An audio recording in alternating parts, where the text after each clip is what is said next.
That better? Hello, this is Treya, and welcome to the Real Estate Apostle channel. I am passionate about helping middle-aged adults like myself overcome the fear of leaving the stability of a six-figure job to start your own business. And the business that I'm encouraging everybody to get started with is Turo. Turo is a platform that allows you to rent out your personal vehicles on a platform, a ride-sharing platform, and allows you to have your own business, a rental car business on the Turo platform. And I'm super duper excited about Turo. I've been involved with it since July, and it's been the first thing that I've done as an entrepreneur that's been successful. And I've been growing it every day since July. And I'm excited that today I'm in 90 days and I've got some updates that I'll be giving to you guys. And I'm excited about the direction that my YouTube channel has been going in since I've really kind of focused down on a niche with this here Turo. And let me go ahead and focus down on a niche. Get this situated here. Today I'm going to be I'm going to give you an update on kind of a day in the life of a Turo host. I'm doing the business by myself, and what I'm doing is I'm wanting to document my journey and show you how you can have your own business and manage it, a single fleet to up to 10 cars. And so right now I'm currently working with 7 cars, and I'm going to show you guys how and what that looks like. So this morning I started my day at 6:30, and it was kind of a leftover day from yesterday when I had 2 cars to check in last night. One was like 11:30 p.m., so I didn't actually go see that vehicle. I used my Ford Pass, which is, like I said before, it's been a real game changer. It allowed me to be able to check that guest in, not really check him in, but at least lock my car and, get it ready to check it in that next morning. So the guest came back last night around 11, and I got text notifications. Everything comes over onto your phone. So I get a text notification that they're back, and so I check, and they did tell me that they were going to they didn't fill the tank up. However, it did show on the Ford Pass. So I just locked the car, and this morning I got up at 6:30 and went to my little local spot where I usually, have the pickup and drop off at for my guest. And so this morning I got there at 6:30, photographed it and did check-in for the cars, and I started, getting prepared to wash them because I knew I was going to have 3 vehicles. So I had 2 that came back yesterday, and then 1 that was going to come back to the airport later that morning. So I took 1 car that I had already washed and prepped, took it to the drop-off site, picked up the dirty car, brought the dirty car back, and started my day of washing the cars and then getting them ready to go back. So I have 2 now at my pickup site, and 1 that I took back to the airport. And I'm just excited later I'm going to show y'all my reviews and the things that that's going on now.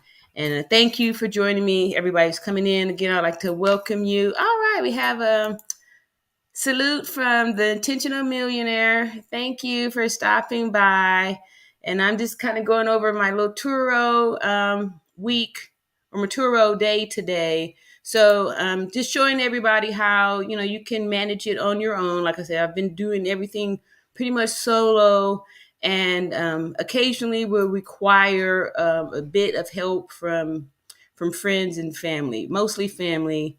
And if you don't have that available, then you can also do something like use an Uber or something like that. So today I was actually able to turn over the 3 cars by myself without any assistance from anybody else because of the way the cars were coming back. And Also, I just want to say that it's not that difficult of work. Like I felt like I had like an 8 hour day. Like I said, I worked from 6:30 and I finished up around 3:30. In between time, I did have time for a little small lunch where I made myself a little sandwich and kind of gobbled it up really quick, and then got back out there to finish washing the cars because there's some desktop things I need to do, as far as like the insurance claims, and some more things I need to do, getting the actual business part of it together, is the finances and all that stuff. Getting it organized, like I said, with those the new 5 cars that I got. I was already kind of dog paddling behind this thing because, like, wasn't really super prepared for this thing to take off. So I'm kind of like, trying to, I'm dog paddling behind my ship that's sailing out there. But I'm, in the right direction, of course, and grateful for that. However, these are the parts of the ins and out of the work. So my day was pretty much spent driving around and collecting all of my vehicles. And look at here, we have a comment from Shirley Cook who says, "You are awesome person." Thank you very much. I sure appreciate those comments. And I'm excited about, all of the great compliments and the things that folks are saying about the business. Is super exciting. And I feel good. I really feel blessed that I found something to do that really brings me pleasure and freedom. That was the main thing. And I'm just excited that this is working and that people are interested, and I'm in a position where I could help somebody else to get free, because this is a great opportunity. And things are kind of like ground level, and we kind of identified that the other day when I had an opportunity to speak to a Turo host who has been doing this for a year. And he came up, Mr. Tony from Luxury Cars came up on the panel and gave his testimony, and really told us about what he was doing to start his business, and all those good things. So let's see, where are those reviews? I'm gonna get those over there, because I'm gonna a little bit later I'm gonna show y'all my screen, and I'm gonna show y'all my screen and read off some of these fantastic reviews that I've been getting. And we have another comment here from the Intentional Millionaire who says, "You are putting in the work." Yes, sir, I am. And I'm excited about that, because I want to let everybody know that, like, if you are putting in work, it's going to pay off for you. A lot of times we desire and seek certain things, but we are unwilling to put in the work to actually get those things. So I thank you for acknowledging my hard work. The Intentional Millionaire. Good. Because game recognized game. Game recognized game. All right. So without further ado, let's go ahead and take a peek at some of these reviews. Oh, I know what I want to do too. I'm going to let me throw up some banners here. And did I do it? Here's a banner. If you haven't already, go ahead and like and subscribe. And then feel free to support me on my Cash App here, that I've got a nice handy banner here, and also have dropped a link in this here chat. Let's see, got a comment here. Uh-oh.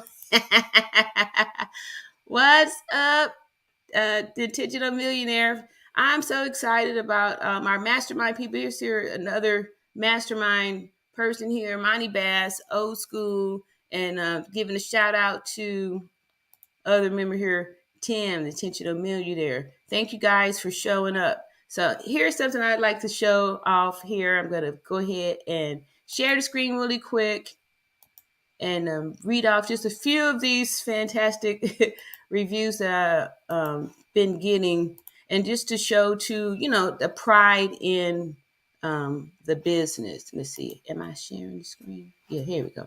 All right. So let's say here, Okay, here's a good one here. All right, so this here is from yesterday from Mr. Percy L, who says owner responded every time I messaged her. Vehicle handles great and was thoroughly cleaned prior to pickup. Thanks, and I will be using her services again. Plus, she went the extra mile by bringing my personal keys I left inside of the vehicle. And here's something else from the 𝐥𝐢𝐤𝐞 says he absolutely loves my Ford Mustang. And look at there. People are so happy about the contactless pickup and drop off. You see that? Easy contactless pickup and drop off. The host is friendly, replies quickly to any questions. Thank you letting me use your car. So I'm just excited about that. These are the kind of the kind of reviews and things that I'm getting. So I'm real super excited about that. I really take a lot of pride in keeping the cars up. All right. So the Intentional Millionaire is giving another salute to you. Also, Monty Bass saying, hey, what's up? So one of the great things about one of the great things about one of the great things the great things about having this Turo business is that it gives you an opportunity to actually, build up your own good name, because people are going to see your cars, and you have an opportunity to like put out have a quality of different vehicles and stuff. And some of the things that people are saying about the cars, that they are clean and new. So I know that makes a difference. And I'm happy that I was in a position where I got new cars, because I feel like that's has set me aside from a lot of the other Turo hosts, as far as like, that don't have that, because people feel very confident and comfortable renting my vehicles because they are new, and it's going to be less worry about having problems with your car. So it's a good thing here. And also, I'm gonna open up this here chat. I'm gonna drop a link in the this here chat box. If anybody wants to come up here and have questions or have some comments. Some of y'all there have businesses and may have some questions that you can answer and help people. What I want to do is I really would like to bring a community of entrepreneurs working together. Oh, let me see if I got some. Got a cash app. Let's see here. I'm gonna shout out the Intentional Millionaire for a nice cash app donation to the cause here. And unfortunately, I have a thank you banner or something like that. Let me see here. I got something. Thank you so much for that cash app, Tim, the Intentional Millionaire. Now I'm all flustered here, but yeah, I appreciate that, and that's going to go to help me to bring forth all this good information, and it really feels good to have the support, people really supporting me for this. So what I was going to say was that what I've been doing for like the last so many hours, I've really been listening to the last live stream that I did, because I got a lot of information out of that young man, Mr. Tony, who came, and the way we were both purchasing our cars. Did I leave the stream? Yeah, StreamYard link is there if anybody want to come up here and talk or ask any questions or give some input, some advice, and all that stuff. It's free. It's open for anybody. But what I wanted to say was the difference. One of the things I respect about, for me, having the new cars, especially for somebody who don't know anything about cars. Like with the new cars, they have apps. So if someone were to have like a breakdown, something like that, there's, you could push a button. You can just go right out there and get some help to the person, as opposed to if you've got new used cars, sometimes you can have problems with it. And it could be a way to kind of start to distract or detract from your business when you are always paying for upkeep and stuff. And for me, a used car just kind of maybe could be like a headache, especially if you don't know a lot about cars. And number two, if you don't have a lot of resources for when cars break down, because used cars are going to break down. Have a comment here from Michael Jenkins says, let's get it. That's right. That's what we doing up here. We getting it. We getting it. We getting it. We getting it as a community. We getting it as a people. And I am proud and happy that we is getting it. Yes, we are. And see, Monty Bass says, um, that was a great collab with Tony. Yes, it really was. Like, I got a lot out of it, and it really helped me to look at things a lot different. Like, one of the things that I had did after listening to Tony was I raised my prices up. However, I was having some doubts about it today because I didn't get any bookings. Like, I haven't had any bookings today. All the work that I did today was, I got, two cars came back, and then, one from last night. So I had turned over three cars, but I didn't get any new bookings. So it kind of made me feel like maybe I should go in there and do some dancing with my I got another cash app. I got a cash app from Nerda in the house. Let me see here. She ain't putting it off in the chat, but I'm shouting out these cash apps. I look at these dings, and this is really this is a turn on. Uh, y'all making me feel good here. But so thank you, Nerda, for your cash app, and Tim the Intentional Millionaire. You guys are really making me feel good. So yeah, that collab there, like I said, I kept listening to it because I actually was getting a lot out of it too. And I want to open this up so more of these Turo hosts can come up and start speaking out and letting us know like what to expect, because I'm like still learning too. I'm just barely 3 months in the game, and just listening to somebody who's been in it for a year, and what I have to look forward to.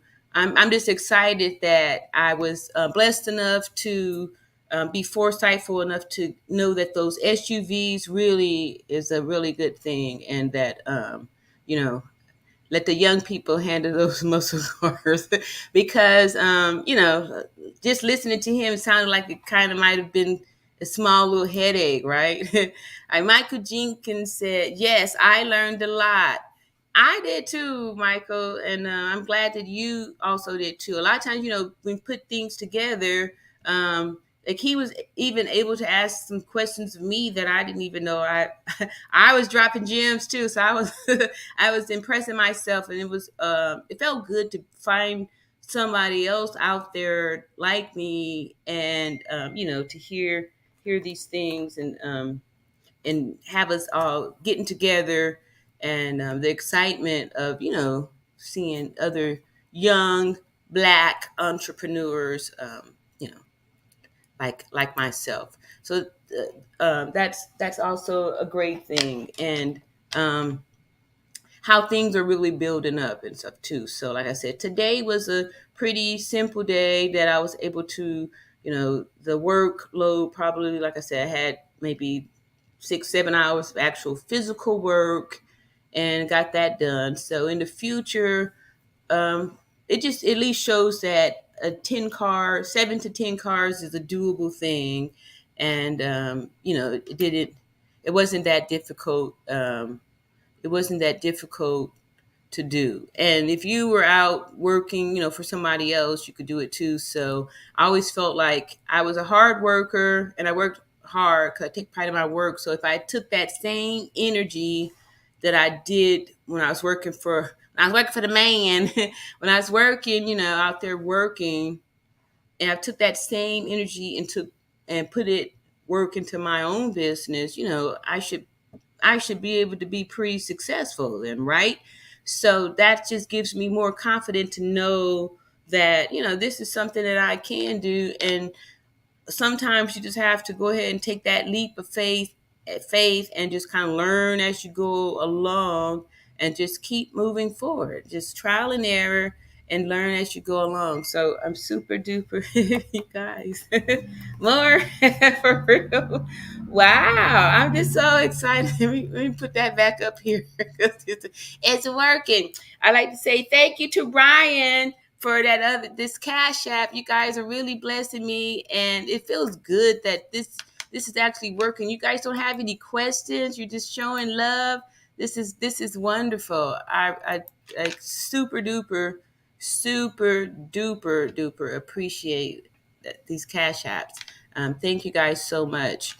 And let's see here. I'm going to go back and read some more of these comments and kind of this one comment that I got some from my airport people, which are, I'm really happy with the airport crowd because, like I said, those are really good guests. And when the frequent travelers, I'm really happy that they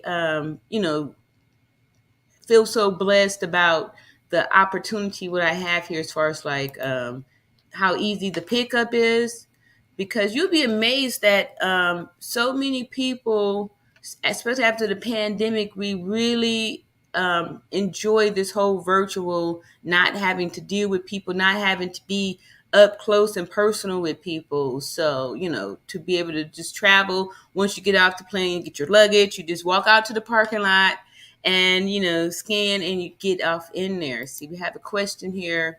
Michael Jenkins asks, do you have any electric cars?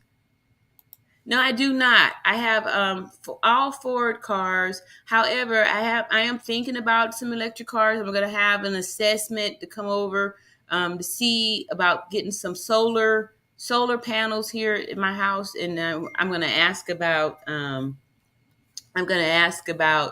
maybe getting one. I don't know. I've never driven an electric car before.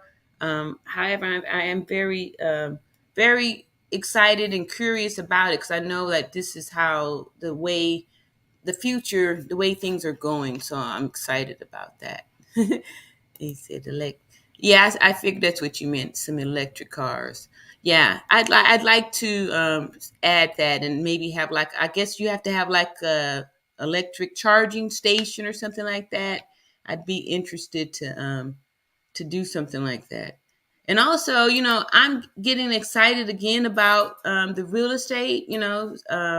Just the other night, I had to stay up super late. Like I said, if for those of you who don't know me, I did quit my job as a registered nurse 2 years ago to embark upon my endeavors of being an entrepreneur. And one of the first things that I did was I got my real estate license to sell real estate.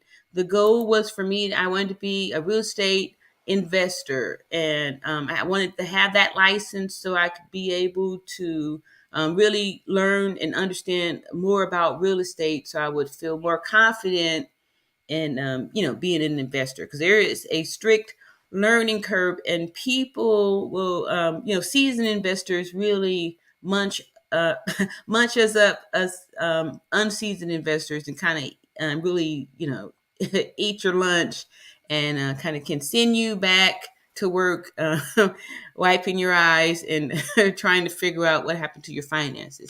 Some of these sharks out there, they be like that.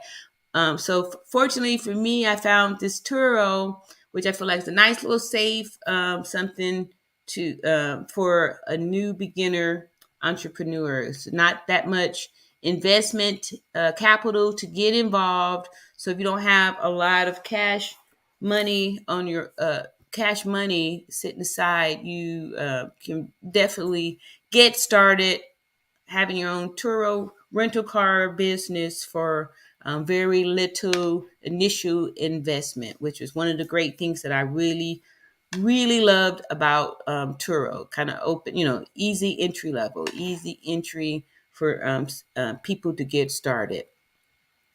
working class, middle-aged people that's been working all this time, and you realizing that it's not going to be enough money for you to retire. You can't sit at home with that, so you're going to have to keep working. And, life is very short. Life is short, and, people are tired of believing these lies, as far as like you work this 40 years and then you get to retire and life is good, when it's not true. So many older people, geriatric people, are still out there in the workforce, not because they want to, it's because they have to. If they've worked and they've had a decent salary, and they're not getting enough with this social security, and a lot of times you put this money in your 401k, and that still isn't enough, and people are forced to have to stay working. Like I was saying the other night, it used to really, it still break my heart to see some of these older nurses, like this one 92 years old still out there working. Like, yeah, that's great that you still can do it, but I felt bad because they would draw some of the older people back in there with the hopes that all you have to do was just do desk work, just do some charting, or maybe supervise something like that. But there's always shortage with nurses. So guess what? When someone called off, that means those elderly nurses that was just supposed to be there to maybe sign off some meds or do something simple that wasn't patient care. Now you got to take an assignment. That really broke my heart. One day I had to give a 92-year-old lady a report on a patient, and here she is 92, and I'm giving her a report on a 63-year-old. And this lady is lifting and doing the doing the thing. People think nursing is a glamorous job. It's not. It's hard work. It's really hard work. But anyway, let me get back over here to this Turo thing that has really saved my life and given me an opportunity to be my own person, to be my own boss. So let's go back over here to these wonderful reviews. I'm going to share the screen here and read off some more of these reviews, and talk about the benefits of having these good reviews. Get that 5 stars, and get the 5 stars. Am I sharing? Yeah, I'm sure. All right, so let me go back over here so I can read some of these great things here. All right, this here is from Deontay, and he rented the Ford Edge on September 30th, and he says Tijuana's Ford Edge was a lifesaver. There were no cars available through any rental car companies at the airport. I was able to book the same day, and it was conveniently parked at the MGM airport. The vehicle was well detailed and full of gas. Check-in, out instructions are very straightforward. Communication was very efficient. I highly recommend. So again, I'm just super excited about, people really feeling, whenever I get compliments about how clean the cars are, it really does something for me, because I am personally hand washing these cars by myself. I know Tony did mention that he was kind of cheating, or taking shortcuts, taking the cars to these little drive-through washers and stuff like that, which yeah. Anyway, I was thinking about that too, but I do feel like I really got to get in there, and I take, like I said, pride in the cars being clean, and I'm a little bit obsessive with making sure that they are clean. Since, like I said, I got them new, and I know what should be where, and what things should look like. See, Money Bass says, I thought the Edge was an electronic vehicle. I guess having access to a charging station could be an issue. Yes. No, the Edge is not, it's not an electric car. It's gas.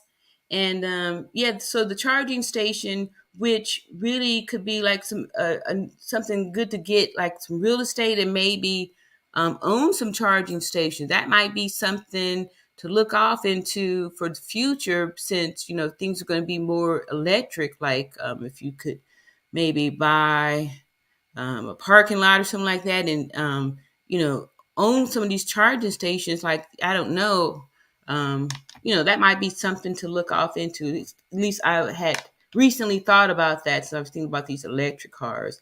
And since I'm getting back off into this real estate stuff, so all y'all out there who's going to be looking to buy some real estate here in Montgomery, y'all need to see me. I'm about to I'm about to give it another shot again. Now that I've kind of gotten a little more of an angle with the Turo cars and stuff like that, I can see how I could start to manage my time.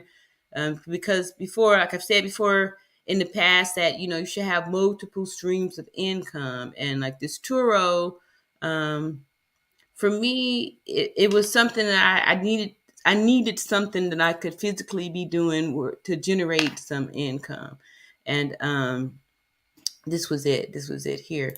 And we have another question here from Michael Jenkins. Says most are at grocery stores charging station. Oh, okay. I think I have yeah.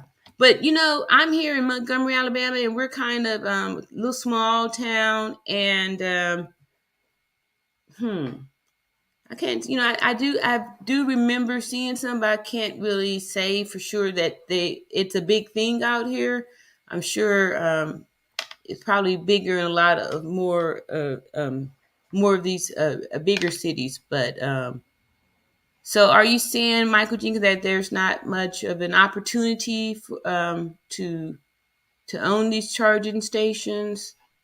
I don't know. I haven't done any research on it, so I would not know. But yes, that is good to know that they are at some grocery stores. I do remember seeing one. We had a Whole Foods here for a couple of years, and they kind of bit the dust. They're out of business. They're not here anymore. So there's a lot of opportunity out here in Montgomery, Alabama, for those of you who were having the Airbnbs and stuff like that, because this is the state capital, and a lot of significant Black history is right here. It's prevalent right here, and there's lots of properties out here too, and we as a people, Black people, we have a lot more power than we think, but we kind of keep ourselves divided. Like, if we kind of just teamed up, man, we could do a lot of stuff. We could do a lot of stuff. So okay, at the grocery store, I already saw that here, and I'm just grateful that folks is showing up here. And let me see if I do anything up there. Pros blind there. And so, like I was saying, I was explaining my day, how that went, and that I might go over and change some things on the site for the cars, maybe change the prices.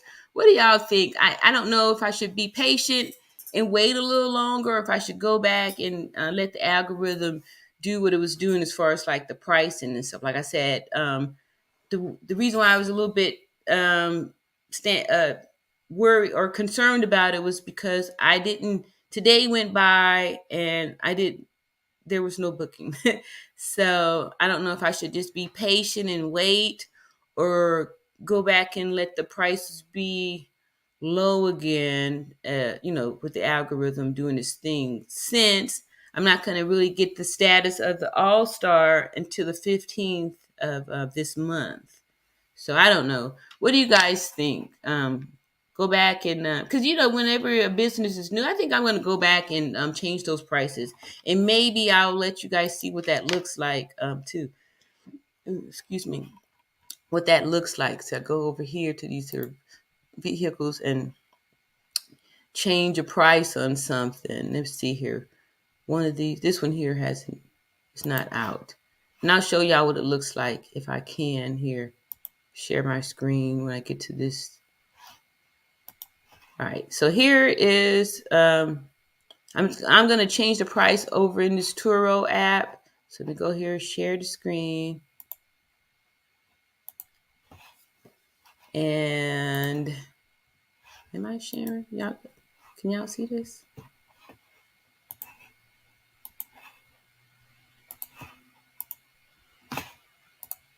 Am I sharing? Yes, I'm sharing the screen. Okay, so this here is my silver Ford Edge, and I had pumped the prices up to this 102. They were, I guess they were trying to put it for $90. Um, yeah, I guess I should. I don't know. Let's see. What do y'all think? I should just put it back at the 90 and mm, I don't know. I'm just really I don't know. Let's see here. Pinto Bean says, "Hi all. Here watching as always. I know. Thank you, Pinto Bean. Pinto Bean been supporting me since way back in the day. Pinto Bean been there for me. Thank you." And the Pinto Bean says, yes, go back and change the prices. Oh, no, that's not Pinto Bean. That's Michael Jenkins says, yes, go back and change the prices. Okay, that's what I'm going to do. Thank you. I agree with that. I agree with that because, yeah, it's too new. I don't need to be messing with the thing. Let me go on back here and change that. You're absolutely right. Let me go back here and change that. Because I like when, getting those, let me turn this off here. And, yeah, let's do that. That's right. Thank you, Michael. That is correct here. So while y'all, sitting there thinking about that, I'm gonna go ahead and change this here price. Put that back at the 90. Yeah, let's do that. Cause yeah, I tried. I did get a couple of bookings. You know, but like I said, today went by. Today came and went, and I didn't get no new bookings. So we're gonna go back and change that. And I'm gonna see. I think it should start coming back. And I did when I went and looked and saw that I wasn't popping up on the top of the search engine. That was another clue for me that maybe I should go back and go back and change those prices, especially since I haven't been officially given the title of the all-star host. Like before, like I said, I was the top of the list, and it was because I was really just totally letting the algorithm, set the prices and do all the things. I was just, I was a slave to the algorithm because I just wanted to, have my name high up in the search engine, which it was until I started, trying to play somebody else's game. But I don't know, I don't know. But yeah, I think maybe I might have been too new for that. So I'm going to see what happens, change those prices back. The good thing about the new automation stuff, you can, go in there and keep an eye on things. If it doesn't look like it's going the right way, you can always make changes and, changes according to how things are going. So I was happy for that. Thanks, Michael. I agree with you on that. I agree with you. And just any other questions out there or comments from anybody? Let's see here. Money Bass says, "What was the original price and what did you change it to? Also, do you normally have them booked every day?" Um, So the normal price, let me just look at it on this here too. So when I first got started, I was just letting Turo make the prices, and they were renting it out for like $60 a day, and $60 a day. And I was getting getting bookings and stuff like that, but I was like pretty much getting at least a booking per day, each day booking. And then the weekends was always all booked out. So when the cars would start come back on Monday, like they would come back Sunday nights or Monday mornings, and then I started getting bookings for Tuesday, sometimes later that Monday. When a car would come back in like 6 hours or so, it would be booked to go back out. And this time I have three cars that came back with these new prices that I went from $60 to $102. And like I said, when I hiked them up, I did get two of the cars got booked with the higher rates. Like one of the Explorers, I put the Explorers to go for 115, and they were originally going for 80 and $90. And then when I bumped it up to the 115, you know, the one that was out, that was not out, it got rented for the 115. So I was like, yay, and the Edge got rented, for the higher rates. So, but now that the cars are all coming back, I haven't gotten any new bookings. Like my next car to go out isn't until, let's see here. So tomorrow is Tuesday. So you get like you guys can't see this, but anyway, there's on the app, it's on your computer or on your phone. You check your calendar. So like today, I knew which cars were going out, which cars coming back. So for Tuesday, I have only one thing scheduled, which is the Black Explorer to come back. So that means I have three cars that I got back from this weekend that haven't gotten a booking. So those used to turn over pretty quick. And now when I did the dabbling around with the prices, things, I haven't, no dinghies. Let's see here. What also did normally have them booked every day? Yeah, I would say in a week that maybe they would be one, maybe 2 days that they weren't booked. But for the most part, they're all booking like at least the 20 days that they tell you that they should book out for. Let's see here. I missed that one. All right, so Monty Bass here. No, that's not Monty Bass. Look at me. Michael Jenkins, he says, what are the top 4 cars I should get? Okay, I'm going to say now with confidence, SUVs are the way to go. If we didn't learn anything from our the live from Friday night, is that the SUVs, because even Tony said it, that his SUV was the one that was doing something today. He actually added extras. So, he said that the SUVs do better than his cars. So what I took from that was that you might as well, if you're just trying to, if you want to get something that's going to just work, you don't have to worry about your car sitting. Because I did also hear when he said that those convertibles were seasonal. Like people don't like to rent those in the winter time. So I would say the SUVs are the best way to go because they're more universal, because if you would take a car, you could still drive an SUV, but you can't. The car won't really satisfy you if you prefer SUV. People like that. People like SUVs because you get more space, you feel more safe because you're up high. And like I said, my SUV. That's why I knew to go get more of those was because that was the one that was renting the most. And even now that I've got one little Mustang, it still doesn't book as much as the SUVs. The SUVs are always out there, so you can't go wrong with that. If you get your SUV, get one. What I would recommend is like, find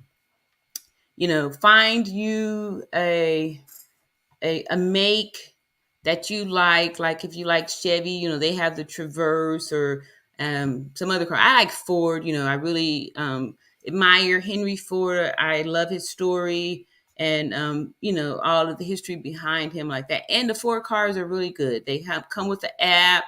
It makes it easy for me to manage them. And like I said, the SUVs are my quickies, and they kind of slowed down after I kind of dabbled with the prices. And I should just leave it how the algorithm had it set up, because it was still making a small profit. So, and in the beginning, sometimes you have to kind of just you have to kind of like take it just to kind of get your name out there and get be high up in the search engine. See, Money Bass says, what about having a different rate? Yeah, for the weekend versus the weekday. Yes, and the algorithm actually encourages that. So for the weekends, most of the time it does do that. And again, like Tony had also said, that there is an option where you could have a minimum rate in there, but you still put it on the automatic pricing where the algorithm is like checking to see what the demand is. Like the other day I had checked to see just earlier today, and the demand, like I said before, you was hanging around at like 56%, 65%. That bad boy was up to 75% today, and only 32 cars on there because one of mine's on a restriction. So it went from 33 to 32. Michael Jenkins says, which SUVs? Okay, so I have the Ford Edge. I have three of those Ford Edges. It's the SUV, has all-wheel drive, it seats five, it has all of the digital touchscreen, Apple CarPlay, and the Android stuff. So people like that kind of stuff. That's why I think that when you get the used cars, sometimes they may not have all of those up to date features and stuff like that, as far as like the Apple Music and internet and all that good stuff, Wi-Fi in the car. So I the Ford SUV, I've got the Edge, I've got three of those, and the Ford Explorer has the third row seating. I have two of those, and families really like those, and then bigger people too, because they're pretty comfortable. So I get a lot of big and tall Texans that come in from the airport, and they like to they like the big cars like that. The Ford Explorer. And the good thing about the Ford Explorer, I like that car too, because it's big, but it doesn't drive big. Like it's comfortable for a woman, to drive. It's big, but it doesn't drive big. It doesn't feel bulky or drive big. I like the Ford Explorer. If you're gonna take a nice trip with your family, you guys can spread out. And if you do need to take more than five people, can do that.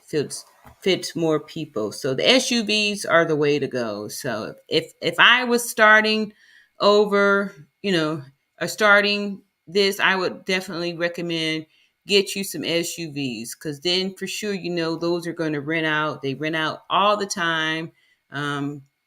Summer, spring, snow, winter, fall. People are going to use those, and so the SUV, at least you can know that you can make your money, you can generate your money. And so I'm going to look over here at the car sync and see what the demand is in Montgomery on a Monday night. We're going to see what that is. Ooh, okay, so it has dropped, dropped significantly. I'm going to share the screen. I kid you not, earlier today, this bad boy was at 75%. And right now, it has dropped to a measly 50%. Wow. But this here is the demand for the area. It kind of gets big and small according to the day. It could be low too now because it's 10 p.m. here in Montgomery. So, it's not that many. But like I said earlier today, it was like hot at 75%. And so probably would have been a good idea if I had, changed the prices then. But I was busy earlier today, actually, out there physically cleaning these cars and stuff like that. So in the future, I would like to see me with some help cleaning the cars. But I do take pride in cleaning them. And right now, I'm still kind of enjoying it. Knowing that I'm in there actually taking the pride in there cleaning it, and people appreciate it, and they appreciate it. I'm just amazed how these rental car companies are running out of cars. There's not a lot of cars happening, and it's given opportunity for these people like me with these Turo business to really kind of clean up here. Moneybag says, does CarSync suggest which vehicles to get based on your location? I don't think so. I haven't seen anything like that with any suggestions. But I guess you can kind of make it your own decision by looking at the car matrix. Let's see here. It shows. I mean, not if, but where it shows it at. Yeah, let me go back over here, and you can kind of see like which cars are out in the area, and which ones are actually which ones are the top ones making the money. So I'm going to go back over here to this little car sync. And when you scroll down here from this demand, you can see here's the market by car makes. And you can see here Ford is, the hog here in the market, and that's all me. Maybe I think maybe two of these might not be mine, or one or so. But anyway, so the Ford, and then here's Chevy, not even the close second, and Toyota, and this Polaris. I think these are the slingshots. I don't know why people like those.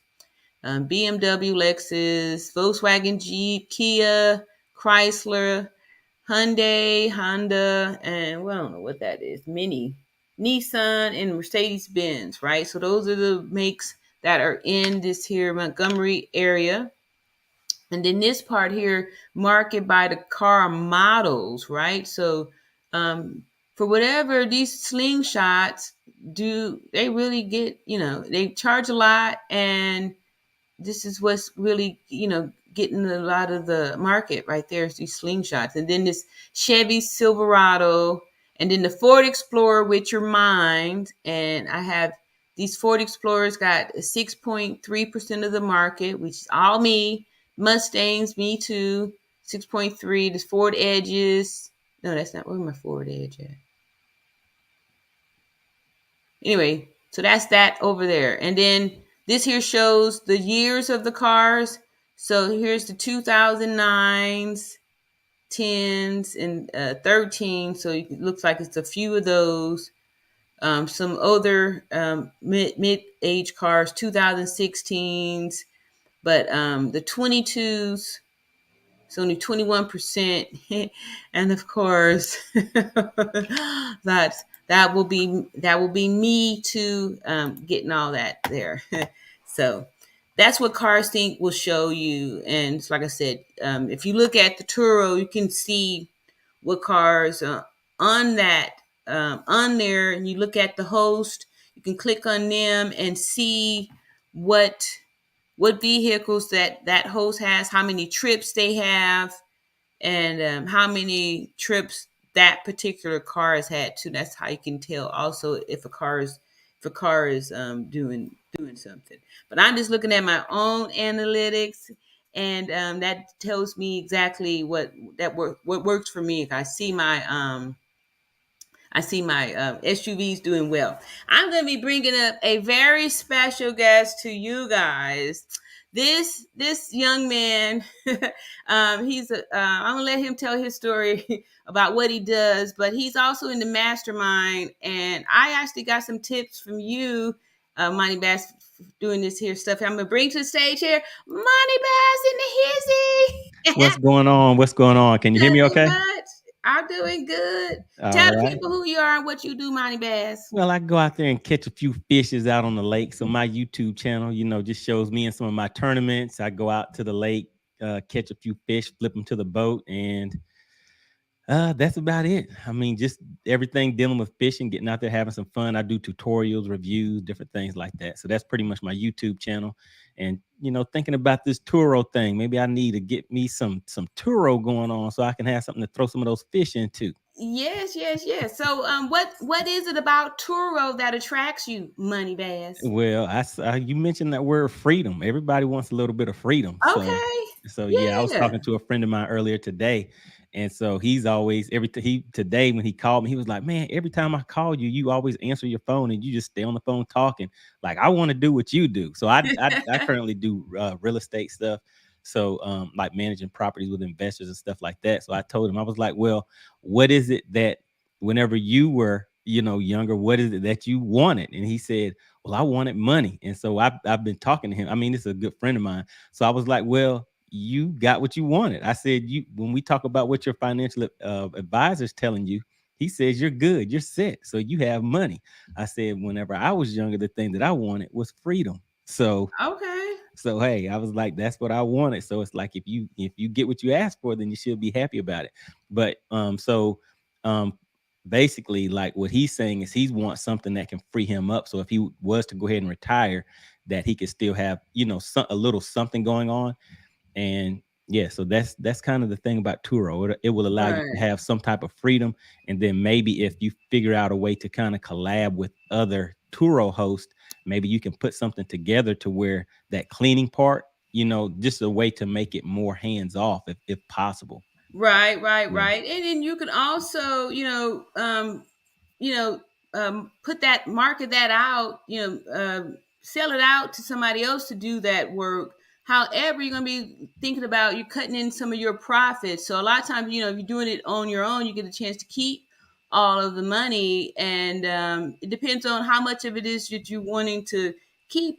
Keep in mind that it's not like a hands off. People want to do a lot of passive income. Right, exactly. The thing where you able to make this passive is when the cars rent out for a long time or people extend. Then you can look at something being more passive. Right. However, this is real physical. Like I remember listening to Tony, and he said like he was struggling when people would come in. He didn't have the cars clean on time and stuff like that. Like, to me, those kind of things can set you up to start getting a negative response. Because for me, like if I was going to rent something and the host is telling me that it's not ready, okay, you want to give a person kind of a break. But in business, people want what they want. They want it the right way, They and want you they only want get the one results. chance, yeah, to make a first impression. Right. So you want to be on top of it. Like if cleaning cars is something that you're not interested in doing, then maybe this isn't really the business for you.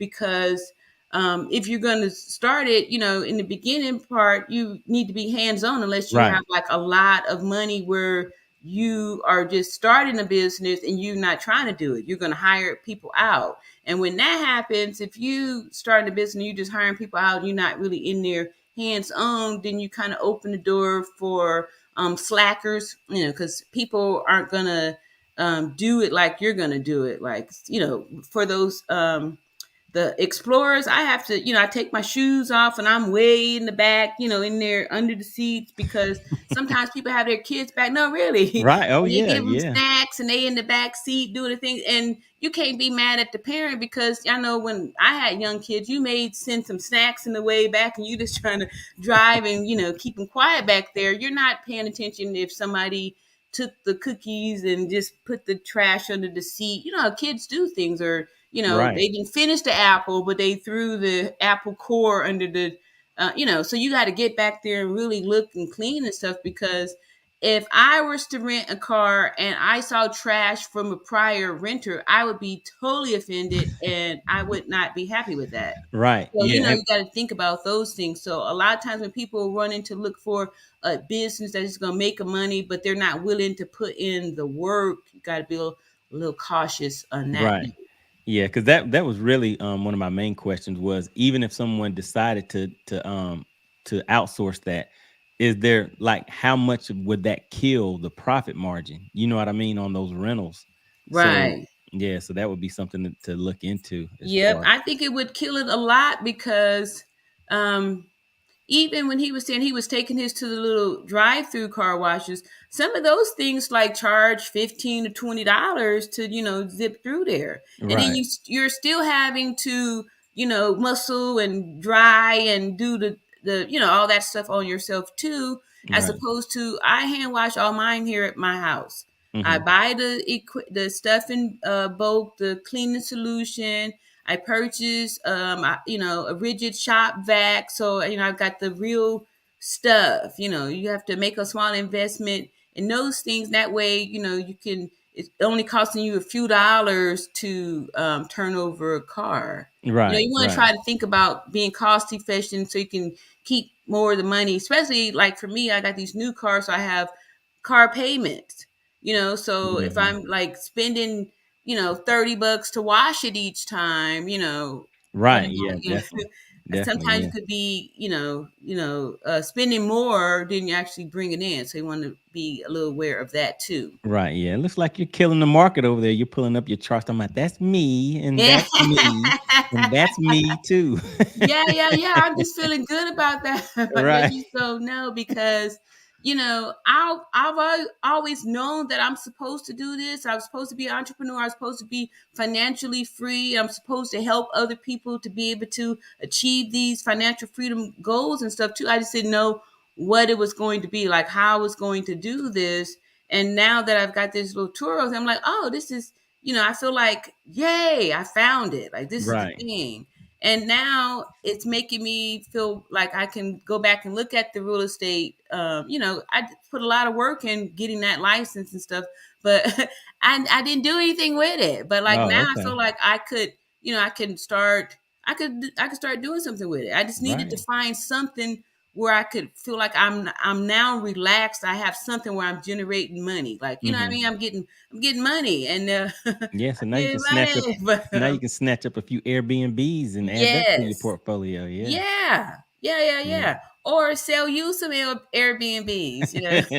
Hey, well, I'm I looking could for sell some, it to some yeah, other people. some quads. If you run across some good quads, then hey.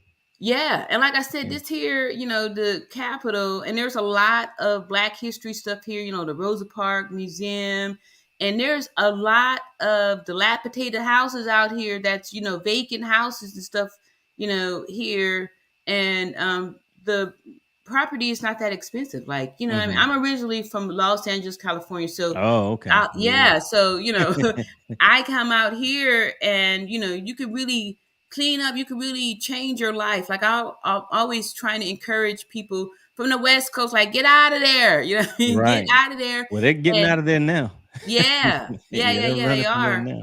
And I like to encourage people, come out here. Is a great place to start over. Mm-hmm. You can start over and kind of relax and at least start enjoying some of the American dreams. I feel like, Right. when I lived in Los Angeles, I could never do anything. I was like just working just to be able to have a place to stay, to have food, to go back to work, to just this treadmill. Right. So sometimes you may have to pick up and go someplace else to start over so you can make it, or Mm-hmm. you start to feel depressed with life that, it's like, is this it? Like, really? That's all I have to look to show for it is, a car and, Yeah. and some bills. Like, really, this, it could be depressing. And I know like a lot of us, I'm 51 too. I heard you say you're 51. Yeah. Oh, So you remember that, huh? oh yeah, Yeah. yeah. But in this group, our age group, we went through a lot. We went through a lot. We've been here since before all this technology, and to get closer and closer to the so-called retirement age.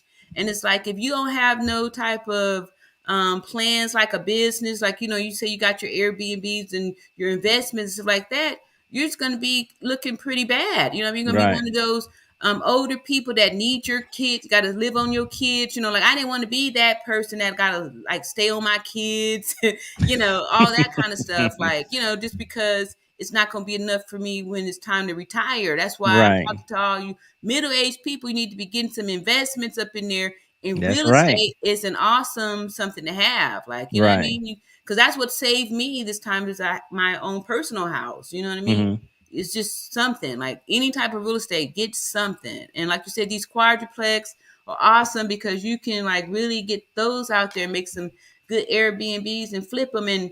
And we're building a water park out here too, so it's going to be a lot of traffic and lots of Oh, people okay. coming to Montgomery, Alabama. So it's a great So place to invest. so are you gonna expand your fleet? I remember when I you first, am. I got my Yep. fleet. Yep. I love that. I love saying it too. Yeah, I know. Yeah, yeah, yeah. So It how makes many me are you good. looking to have total?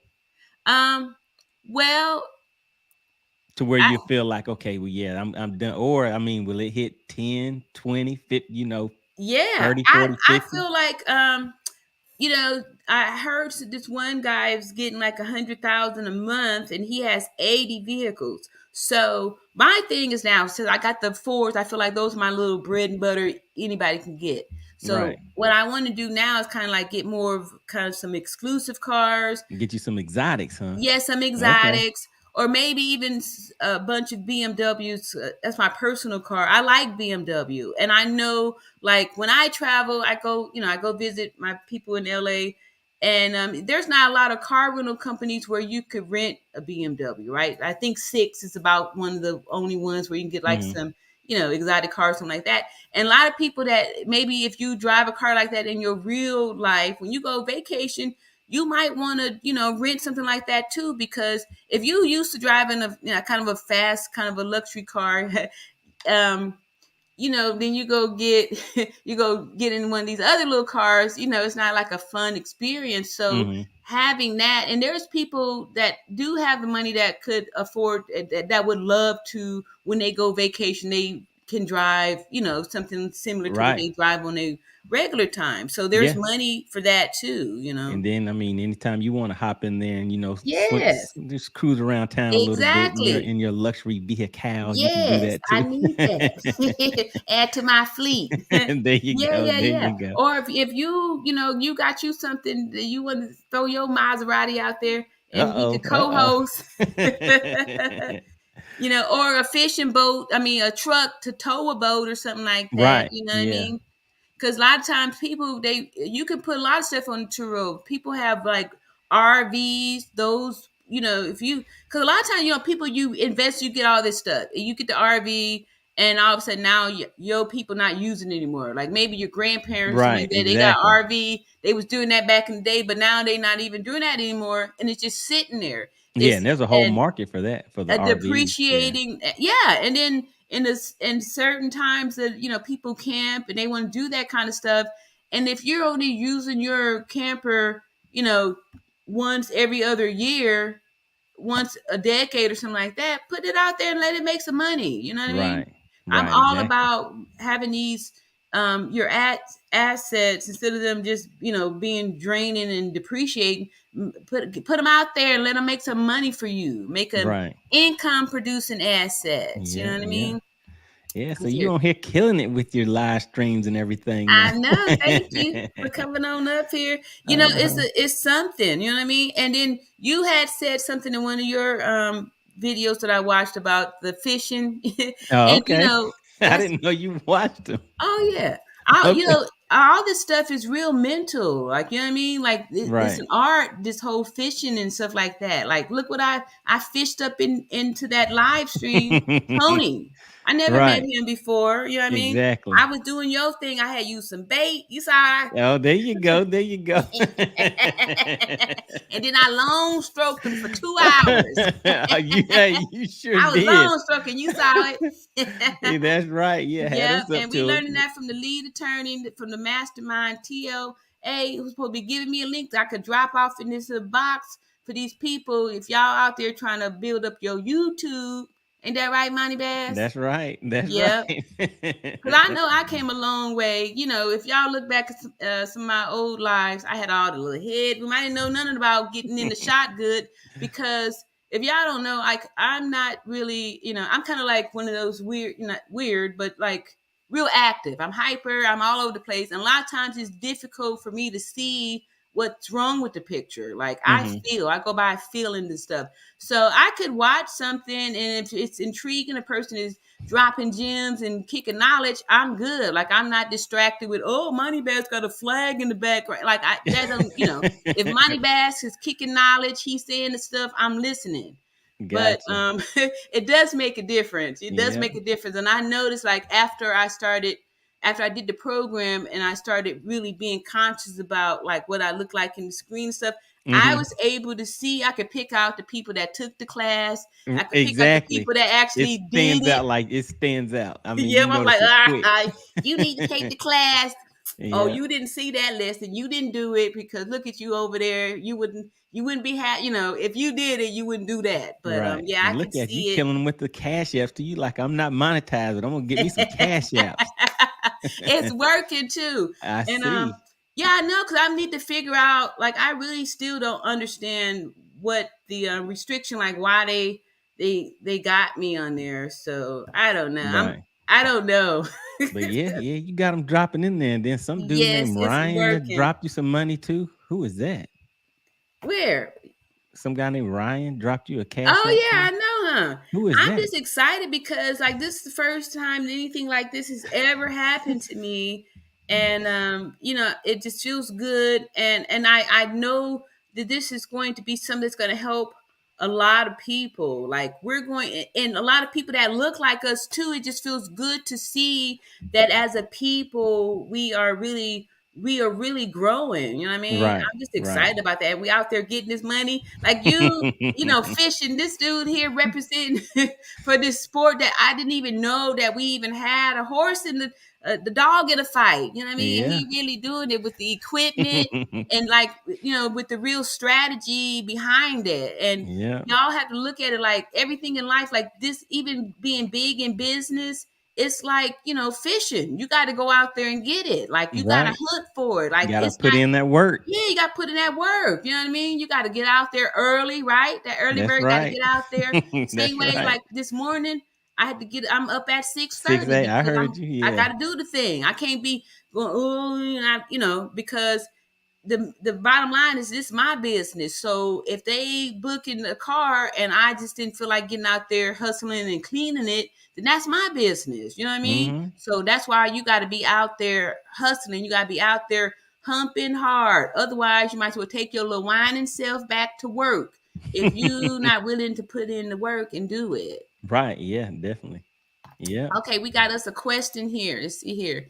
Daring Danielle says, "Is that about Turo or just general motivation?" It's all of the above. It's a Turo and general motivation, because the Turo is actually just the opportunity. That's what the motivation is about. It could have been about real estate. It could have been about something, but Turo is the thing that's working, and it's something that I'm able to show anybody, like, look here, this is easy. Like, a lot of people aren't really, you may not have a lot of money where you can get started in real estate. You know what I mean? Right. So if you find something that you generating some money, now you have a business, you can show lenders, like, look, I know how to make money, because um lenders and financial institutions are happy to give money to small businesses, because this is what stimulates the economy. Is the small businesses. It's what's making the thing happen. So they want you to succeed. But a lot of times,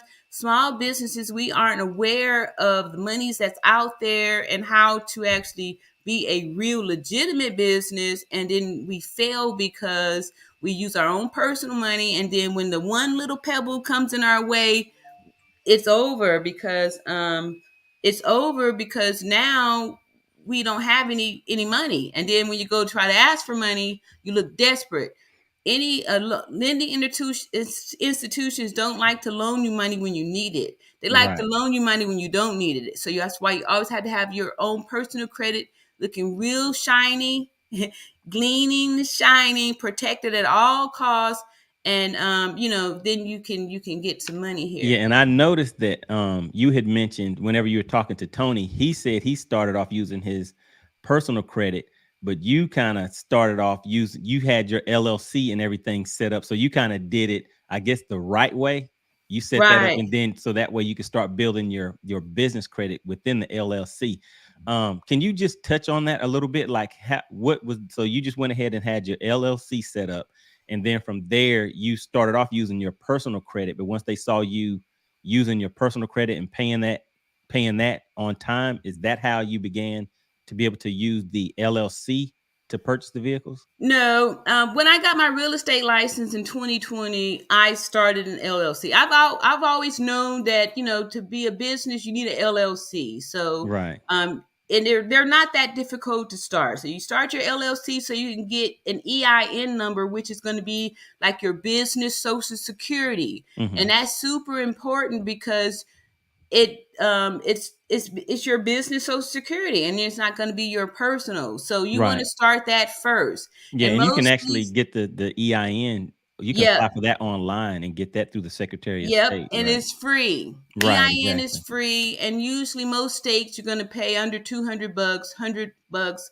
100 feet, under $200 to register your business and get that LLC. So boom, now you got that out of the way. So when I went to get the cars, I already had the LLC for the real estate apostle. Hmm. But since I wasn't doing any real estate with it, I just still use that because it was already established. It was already 2 years old, So which you is had a it key. seasoned. Yeah. So seasoned. You Yes. had it seasoned. Yeah. So all I had to do was do a personal guarantee, and the cars I was able to buy in my business name. And that was the Gotcha. other reason I didn't say this then, was the reason why I have new cars is because they weren't going to finance any used cars in my business name. If Okay. I was going to get in my personal name, I could have gotten used cars, Gotcha. but Okay. they said no, it has to be new, which was a blessing for me because now having the new cars, it's like having a weight lifted off me, because I'm not worried that a car's gonna break down on a gas. I'm gonna Right. be like, oh, I don't know what to do. You know what I mean? Like, it Right. has Right. all of these attachments, a app to change a tire, somebody's gonna handle that stuff. And Right. also I have a maintenance program up in there too, because even though Tony was saying like his payments are cheaper, but he's got to pay for maintenance. And these used Right. cars are going to have problems. I Yeah. don't care, Exactly. you know what I mean? If it is low miles or whatever, still it's used, it's going to have some issues. So that means Right. that when it has issues, that you are going to have to come out of your pocket to get it, the car back up and running. So if I'm pretty sure he had to be a little bit cash heavy too, because he was paying for a lot of stuff. So a lot of people wouldn't have money that long to be able to front Right. the payments to fix this up. And then too, I didn't want to worry about if I was going to be taken advantage of as a woman when I take the car to the shop and hope that Right. they don't take, Yeah. you know what I mean? Yeah. So I yeah, don't. so that Yeah. LLC, like you said, it sounds like anybody even thinking about it should go ahead and invest in getting your LLC set up Yep. immediately. So Yep. even if it takes you a 1 month, 6 months, a year, or whatever, at least it'll still be going through that seasoning process. So you'll Yes. hit that 2 year mark faster. So Yes. getting that LLC set up is, Exactly. yeah, is kind of like one of the Exactly. primary things. Yeah. Yep, Okay. that is definitely the way to go, because you have to have the 2 years. You know what I mean? So if you don't start today, and then even if you don't know what the name is going to be, like, okay, the real estate apostle doesn't really have anything to do with these cars. Right. However, you can always do a DBA. So you keep that Right. same LLC, but you can do a DBA, which is doing business as. I can just say doing business as the real estate transportation, or I can just, or what I mean, I can whatever. Right. I can TJ's transport. I could do whatever I want and Well, keep that LLC with the age on it, but now with a new name. so let me say this too. So I was talking to Michael Jenkins. He's in the chat, and I think one of the things that he mentioned is if you set up your LLC with a name that shows that it's being attached to like a car rental type thing, it Hmm. can cause issues with, I can't remember if it's the loans themselves or with insurance or something like that. If they see that basically it's going to be linked to that higher risk thing. You know what I mean? Okay. So like how yours is the real estate apostle, which does not indicate that it's going to be a car rental type business. But Correct. in real estate, you will need a vehicle to drive around to properties and all that kind of stuff. Right. So yeah, you see what I mean? So you can still use the LLC. It doesn't have to have a name that has, some vehicle type name attached to it. Exactly. It's a good Right. point. That is a good point. All right. So we have a comment here. No, I can't see. Let me see here. Another comment from.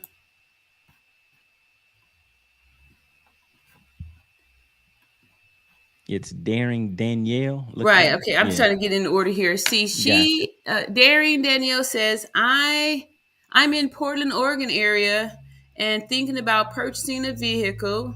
I was considering the Porsche, what is that? Cayenne Cayenne. Woo. hybrid. Okay. Ooh. But do you think it's going to be problematic?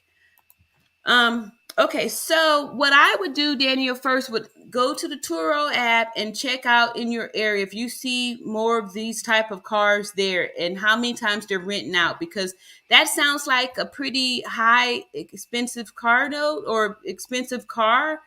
And if it's going to be your only car on there, I think it could move slow, and then you may have a little fear about having such an expensive car out there that's not really renting out there. And then if somebody not really take good care of it, because these are the kind of things that's going to happen with your car on that platform, that maybe in order to feel better about the business, it might be a little bit better to do some cars that are going to kind of flip over pretty quick. Unless, like, I don't know what the market is like in Portland, Oregon, like that. But to have one high end car on there might be, I don't know. I would check first, definitely, to see what that looks like. Because what I've seen in the past from the hosts that, start off to get the one car, and it's maybe kind of a high end car like that, when one or two problems happen, it kind of throws them off of the platform, because it's expensive, and it could feel a little bit stressed when if it's not being rented out a lot, and then you're having to figure out how you're going to pay for it. Let's see. Do you have anything to comment on that, Money Bass? So for me, and I'm glad Michael Jenkins is in the chat because he's a car guy, so he probably can answer that question in the chat. But for me, I kind of tend to lean towards the way that you're doing it, as far as having the like that edge, like a more everyday type car for people. So it just seems like those will stay rented more often. But depending on your area, you know what I mean? If you're in a downtown area where it's more, just depending on what people are going to want to use and what do you feel is going to stay out on the road and bring you that income better.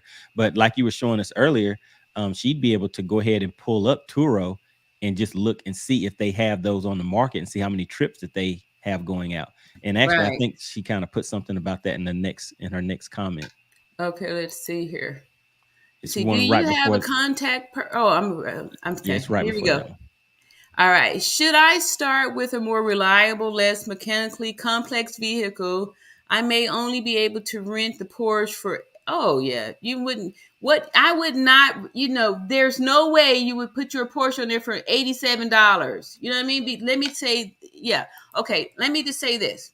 When I first was thinking about starting, I have my own personal car is a BMW X3. It's not like the most expensive or anything like that, but the BMWs aren't cheap to fix. So if something goes wrong with the BMW, it's going to be expensive to, get fixed, right? It's not going to be that simple. And so if that's your car and you're putting it out there, when these people rent your car, trust me, they're not thinking like, oh, this is a Porsche and I'm gonna be gentle with her.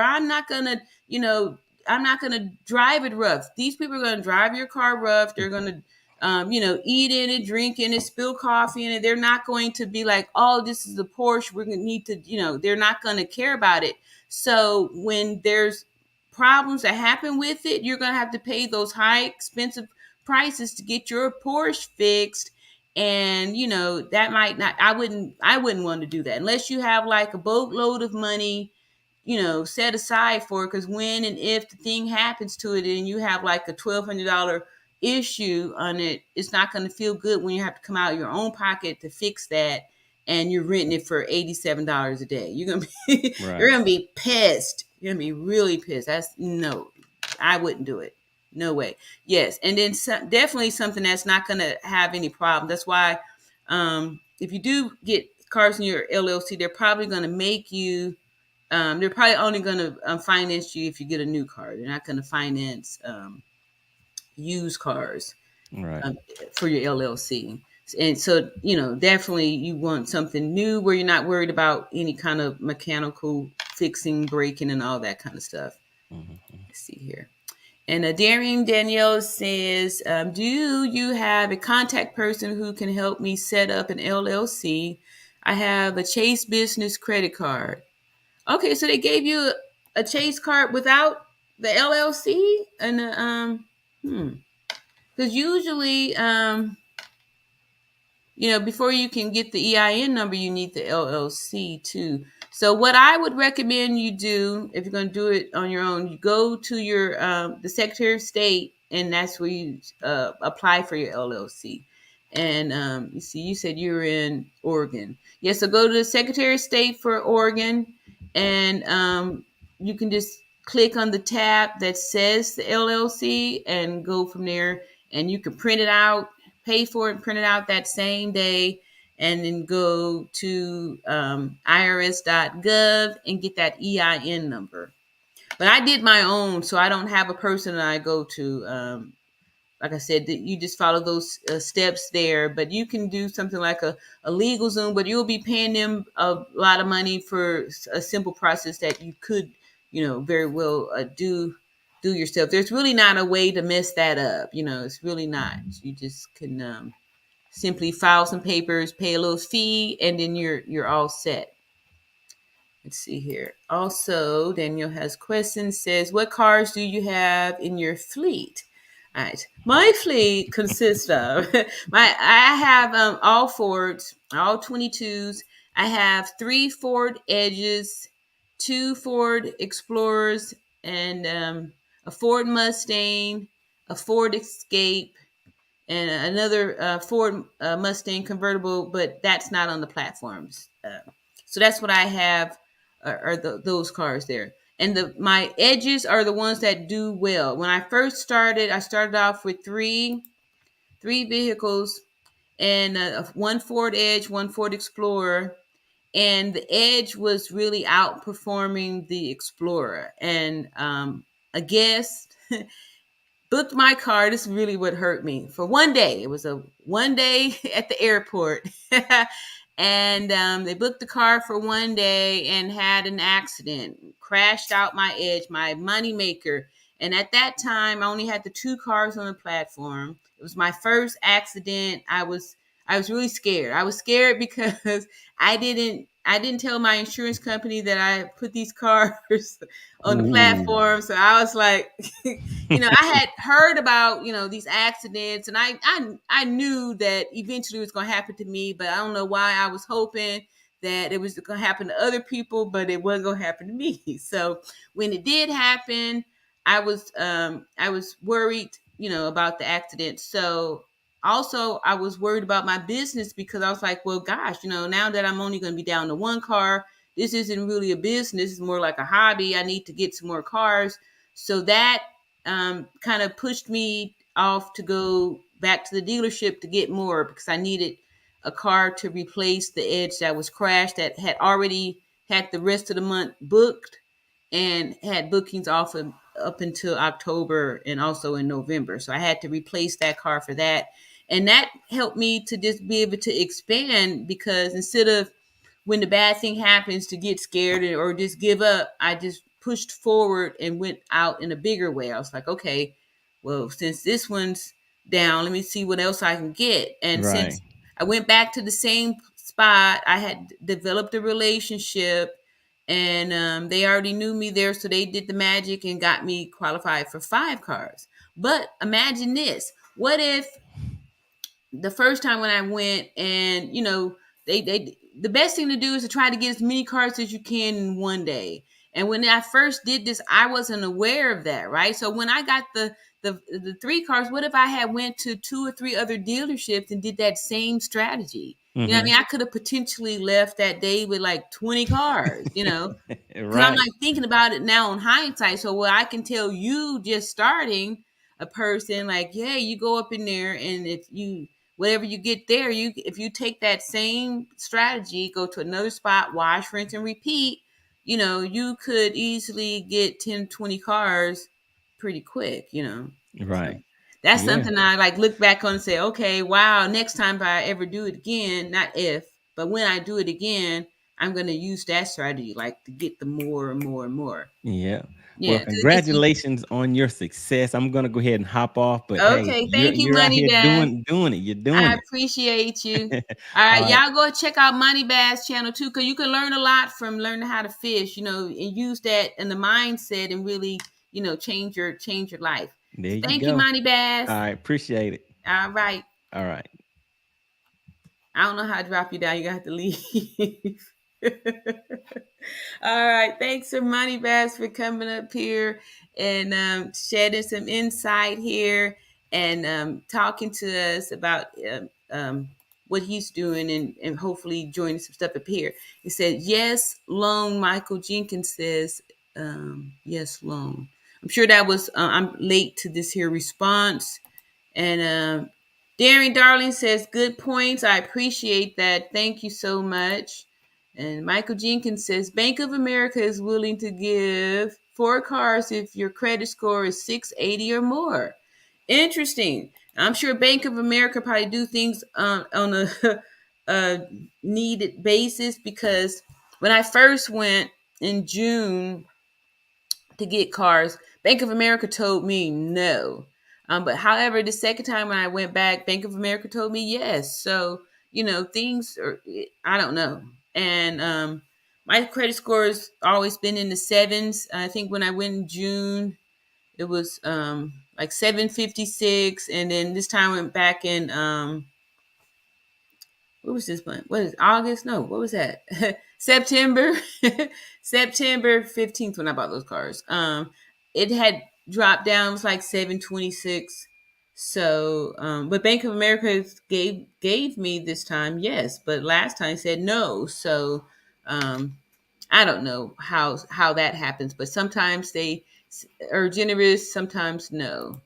All right. So, Daring Danielle says people tend to like advantage vehicles have in the Pacific Northwest, so I want to give them all wheel drive adventure vehicles. Yeah, so the Ford Edge is all wheel drive. So I like the Ford Edge because it has all of the fancy features, touch screen. It's a great car. And the technology is there, has all of the Apple, Android, all of the, like I said, touch screen features, very fancy, heated seats, very fancy smancy. And like I said, that's my number one seller is that Ford Edge. It's SUV and people love it. Some people love it. It's really great. So that would be a great car to get into. And Ford has good stuff. How much is your Ford Edge listed for? All right, so the Ford Edge, when I first got out there, I was letting the Turo algorithm price things for me. And so recently, I was talking about this a little bit earlier in the chat, how I had hiked the prices up, but they when I let them do it, they rent it out for like $70.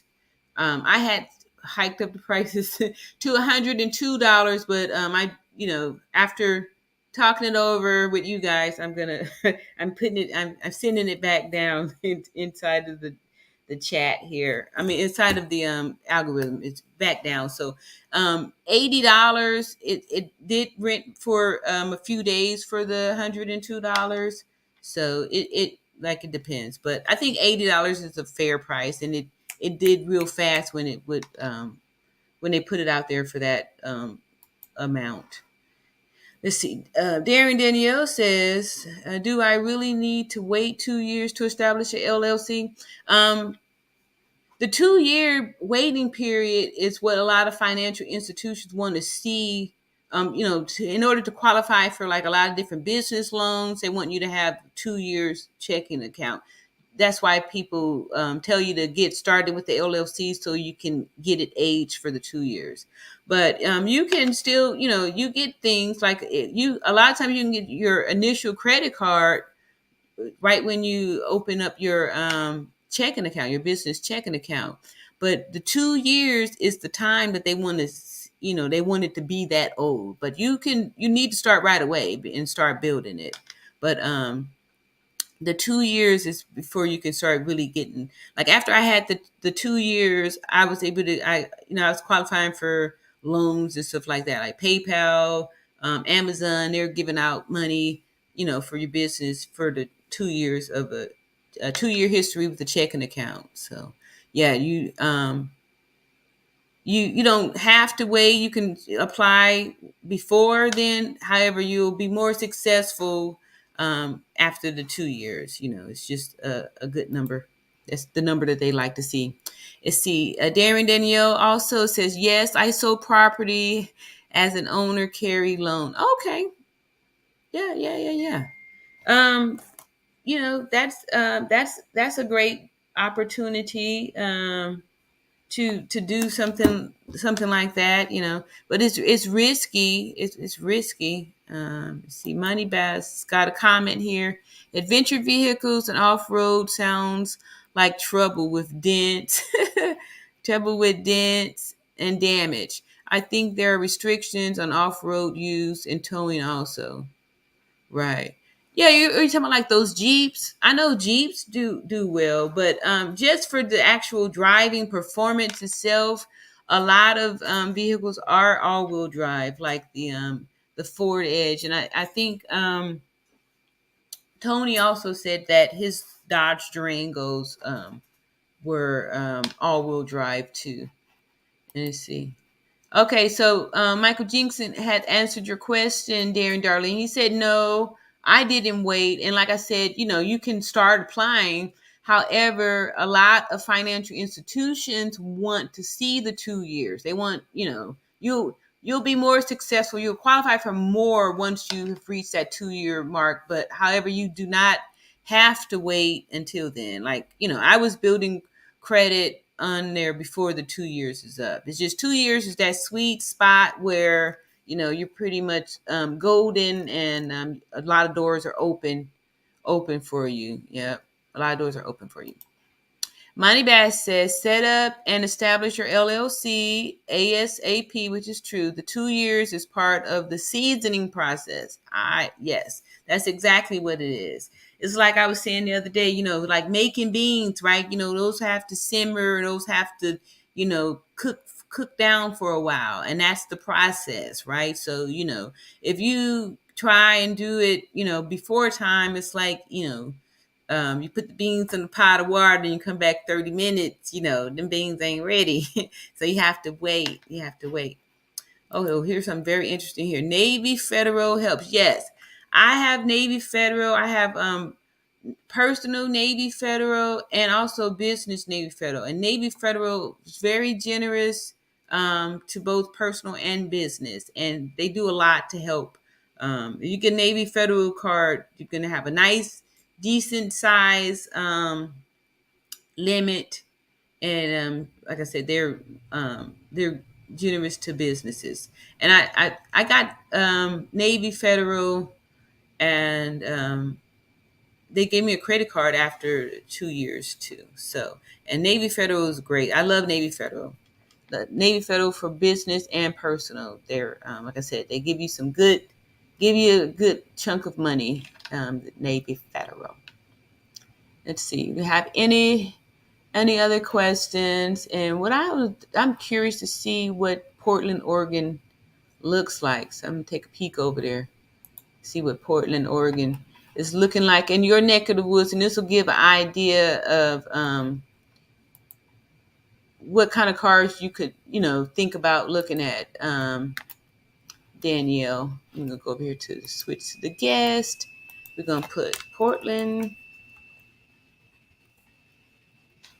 Oregon, and see what is happening over there. Okay, so I'm going to share my screen. I'm over at the Turo site, and I've pulled up Portland, Oregon, and we are going to look and see what type of cars are over there. All right, so hopefully I'm sharing. All right, so here's Portland, Oregon, and there's a Tesla Model X 22, and so it has 5 stars. It's been on 12 trips. And look at here, they're charging $242 a day for this here Tesla. Wow. So, and it's been on 12 trips. So, it's doing something. It's been on 12 trips. That's a pretty good amount of trips for this price here. And keep in mind that these trips don't necessarily mean like this is a single time. Like one trip, the person could have rented for 2-3 days or whatever like that. So 12 trips doesn't actually equal, 12 times the $242. Right. So this Jeep Wrangler, I've heard that the Jeeps are pretty good too. So, not a whole bunch of cars out here. See, so Jeep Wranglers going for like $79 a day.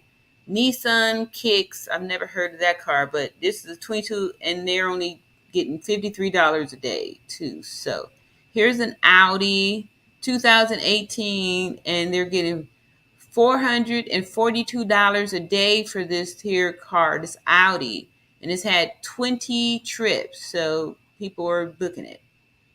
All right, here's the 2017 Acura Nsx. I've never heard of this car before, but it's only had 2 trips, but look at how much they're charging. $585 a day for this? Anyway, I don't even know what that is. And here's the 2018 Honda Clarity. I ain't never heard that either. $61 a day. So let's see. I guess it's some competition out there. So, but here's a 2009. All right, so these are some good little cash cars. If you got something like, look here, $42 a day, 31 trips. These little cars like these here do lots of trips. But look at here, see, so for $20 more, this is 10-year difference here. So like but I guess how much problems would this car have at 2009? Well, oh, look how little cute little BMW here, little tiny something. 18 trips for $65 a day. It's probably one of those little, I don't know what that is. Anyway, but that's your Portland, Oregon here. They've got some, little variety stuff here. Stop sharing. But hopefully that gave you a little something you can look at. Daring Danielle, what they doing over there in your neck of the woods. So that's what I would do. I would look and see what cars is happening over there, how many trips, and you can see that even some of the more high-end cars are actually getting the trips, So, but just starting off, I like the safety of little SUVs, a couple of those, and people able to do that. So Danielle says, "Yay! It's it's gorgeous." Are you talking about the cars? Okay. So anyway, he was. Thank you so much. That's from Darren Danielle and Monty Bass says Michael Jenkins says he was able to get business credit with his LLC after 6 months. Yes, you can get business credit the same day with your LLC. You get your LLC and your EIN number, and you go to a major bank. You can go to a bank, Bank of America, Wells Fargo. Oftentimes, when you start your open up your checking account, they will offer you a credit card. So and that's with a brand new, a newborn. So you don't have to wait, and you don't want to wait 2 years before you start applying. You want to start building it right away. However, it takes the 2 years to be seasoned to where when you can forth go forth and with confidence, knowing that pretty much going to qualify for everything. So yes, you can start right away, and it's a high possibility that you can get a credit card the first day you open that checking account, business checking account. Darian Danielle says, "What vehicles would you recommend for me to purchase?" Again, like I said, the SUV is the way to go because it's something that year round people like to rent that all the time, and it's very versatile. People that would rent a car will still rent an SUV if they're looking for something, and so it opens up the door for more people to want to use it. And like I said, my SUVs are the ones that do the best. And we had a guest on the show on Friday who's also a Turo host, and he has 17 vehicles, and 3 of them are the SUVs. But he started off with the cars, and he himself said that now he's realizing that the SUVs are where the your bread and butters. If you're just starting off, I would definitely recommend an SUV. High-end SUVs, hybrid or electrics. I say, like mine are just mid grades. They're Ford Edges. Those are the ones to get. Um, High end. Again, I would say I would look at the market and see what's going on. Some areas, if you don't have enough high end people that's going to rent from you, I would recommend just getting the everyday approachable, something that everybody could afford and stuff like that, so you can be in more competition with like a regular rental car service. So if you are having cars that's going to be renting out for hundreds of dollars, that's that the average person isn't going to be able to or want to rent, then I think it would be better for you if to feel like you really been a successful business if you had something that was more approachable, more easily rentable, that more people could afford to use. Thank you for your questions too, Danielle. I really appreciate your engagement here. So that's what I would do, and that was the what I shared with you there for the Turo on the cars. And like I said, if you just look into here, it looks like these little Teslas are big. People are really looking at. Oh, here's the car that you were talking about, Daniel. Let me share here. I see a Porsche that you were talking about. Let's see. There it is. All right. So here's the car that you mentioned, the Porsche Cayman. I believe you said that. The Porsche Cayman. And looky here. It's a 2015. It's had 23 trips at $79 a day. So, I don't know. That sounds like a lot of trips for not a lot of money. And a Porsche, I don't know. Sounds like a Porsche might be expensive to get fixed. And if somebody's renting your Porsche for like that price like that, I noticed like too, when the prices are pretty cheap and you get those kind of renters, those are the people that do not appreciate your car, and those are the people that's going to be burning rubber and just like driving it rough, and probably upkeep or any issues that you would have on a Porsche might be pricey, especially if there's not a lot of mechanics in your area that work on Porsche. I don't know. The Porsche scares me. Like I would be scared. Like I was scared when I had my convertible Mustang on it. So I kind of I snatched that off of the platform pretty quick, and yeah, only because I was and that was just a convertible Mustang. I'm not ready to I don't know, maybe in the future, but I would be worried because like I said, when you see some of the condition that the people, treat your car, um, oh, okay, this was a different Porsche. Okay, I showed the wrong one. Thank you for clarifying that.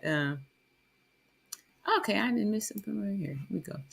Danielle said, this has been great. I found your channel last week and it has been immensely helpful. My biggest concern is just which car to purchase. I hear you. I totally hear you.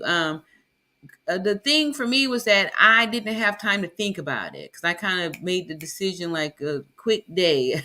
I was at the car dealership actually with my mom, she was supposed to buy a car.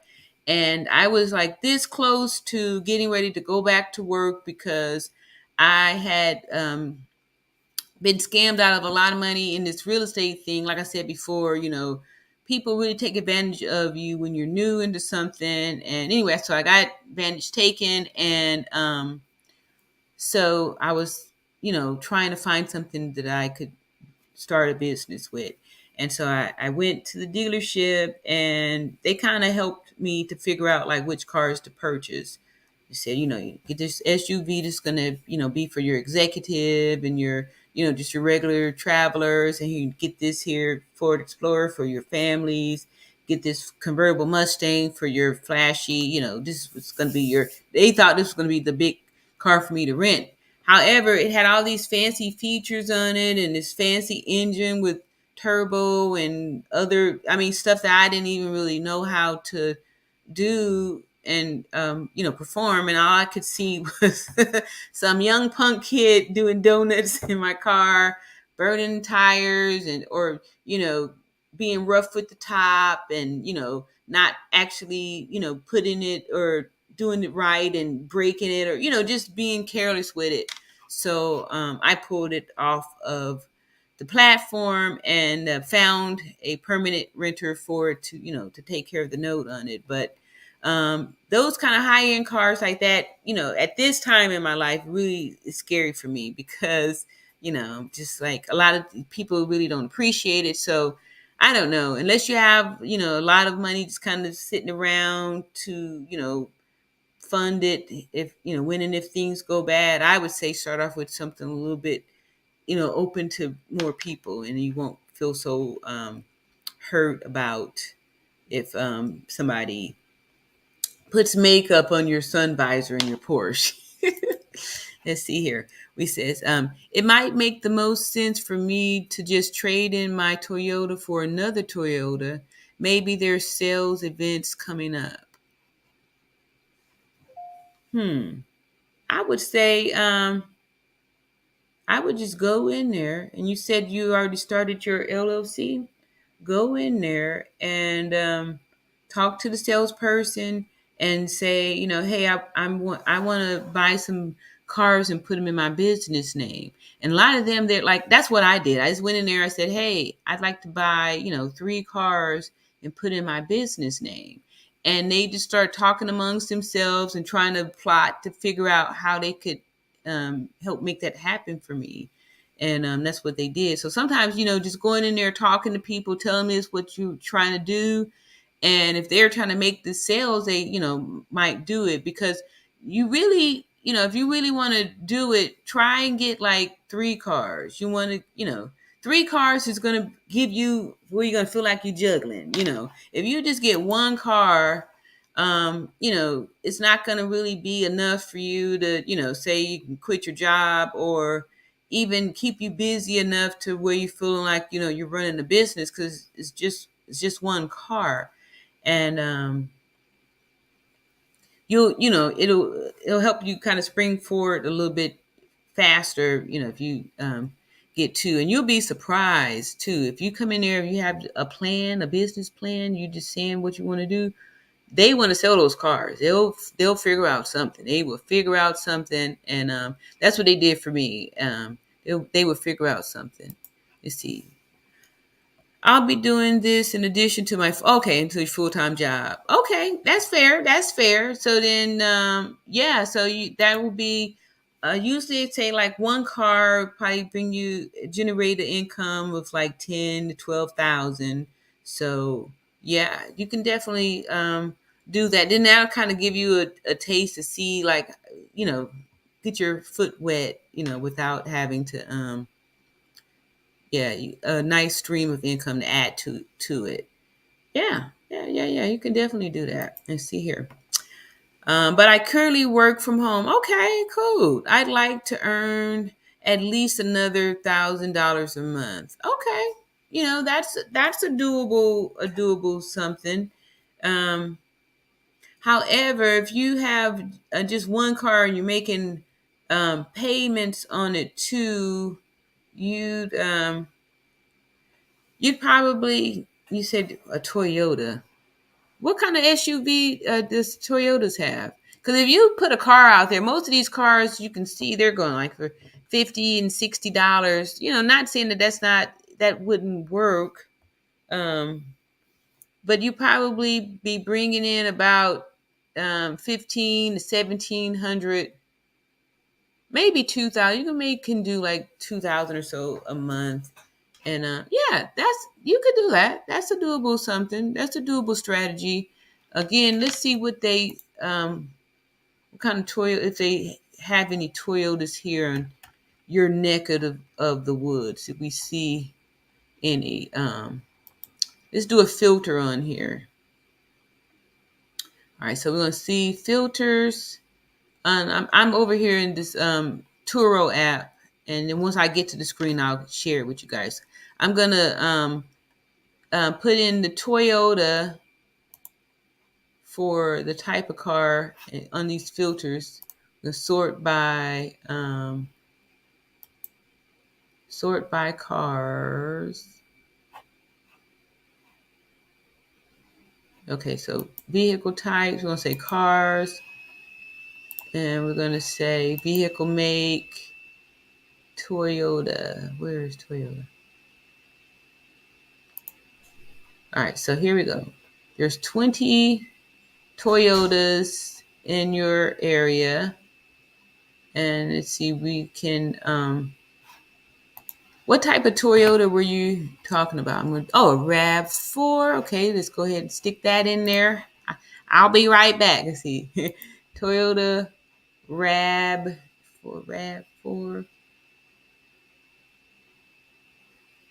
All right, here we go. Toyota RAV4. Okay, they don't even have any of that. So you would be the only one. Let's see. What else they have? You said Toyota Highlander. Okay, let's try that. Let's see if they got that. Toyota Highlander. Let me say the Venza too. Anyway, so there's none of that. They don't have that there. So I'm going to take out the model, and we'll just see what kind of. They have 20 Toyotas. Let's see which 20 they have. Okay, so I put out the filters, and there's 20 Toyotas, and so I'm going to share the screen, let you see what Toyotas are looking like over there.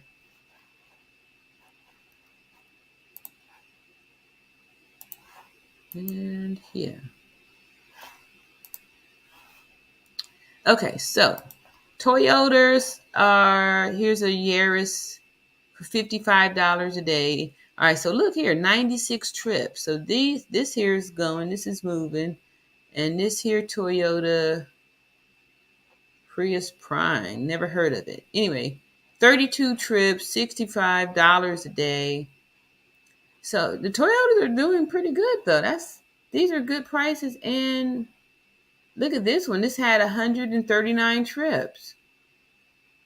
Wow. So this one here is making its money there.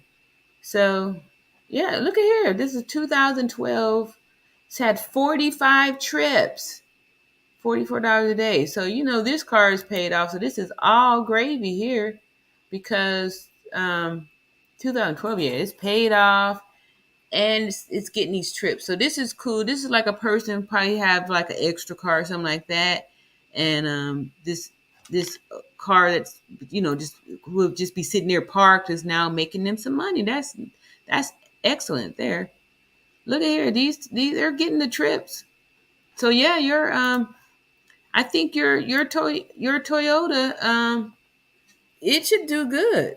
You can see that it's a need for it, and yeah, you can totally put that out there. All right, so she said she's looking at a Toyota RAV4 or Toyota Highlander or the Venza. So we didn't see any of those there. So if you got one of those, you'd be, the only one, and you could, really do well with that. And she says, all right, so I'm also concerned that if I get a car that's too common, there's going to be a lot of competition. Exactly. That's why, you've seen the Highlander or one of those SUVs. You get that, you're good. There's never enough of those, and people like those. But also, you saw those cars. They're still doing a lot, And the good thing is that when you first list a car, you get to be right at the top. They put all the new listings at the top, and once you start, you get your reviews up there. You can be a 5-star and stay at the top. But I wouldn't be too concerned because you saw there that those cars they're all getting bookings. They're all getting lots of trips, and those were good amounts of trips there. So competition, I wouldn't be too concerned about it, because again, this is still new, and you saw that there weren't that many, and you're in a pretty big city. I think most people on the Turo app in Portland are renting Subarus. You think Subarus? Did we see some Subarus over here? Let's see. Let's take these filters off. So, I mean, you're there, you see these Subarus, and Subarus are great cars. So, but look at all these Toyotas. You got a ton of Toyotas here. And all cars, cars will do well in there, because there's a shortage of used cars right now, and cars are, really, they're in demand, and people, they need them, and these rental car companies are really hurting, and they're going out of business. And the great thing about Turo is that it opens the door for anybody to be able to rent a car. You don't have to be 25. You can be 21 or older. You don't need a major credit card. You just need an ATM card, some type of a cash card to be able to rent. And so it offers regular people that normally wouldn't have qualified for it, like these car companies want you to have a major credit card, and then they want to put a $400 hold on that credit card.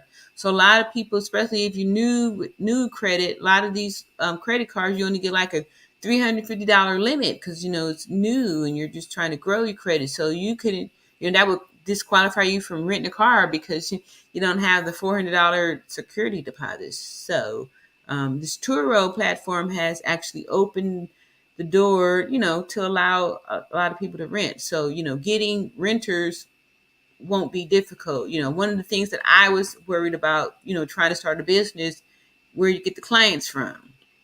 The good thing about this Turo is that, the clients are there. You just list it, and trust me, your car is going to be booked. Going to be booked. It says, are there any Lexus SUVs being rented on the app? You mean in your neck of the woods? I think we did see some Lexus up there. But yeah, they're all over. You can put any kind of car up there. Let's see what Portland is doing with these cars. I'm gonna take these filters off. How do I take these off? And you can say filters remove.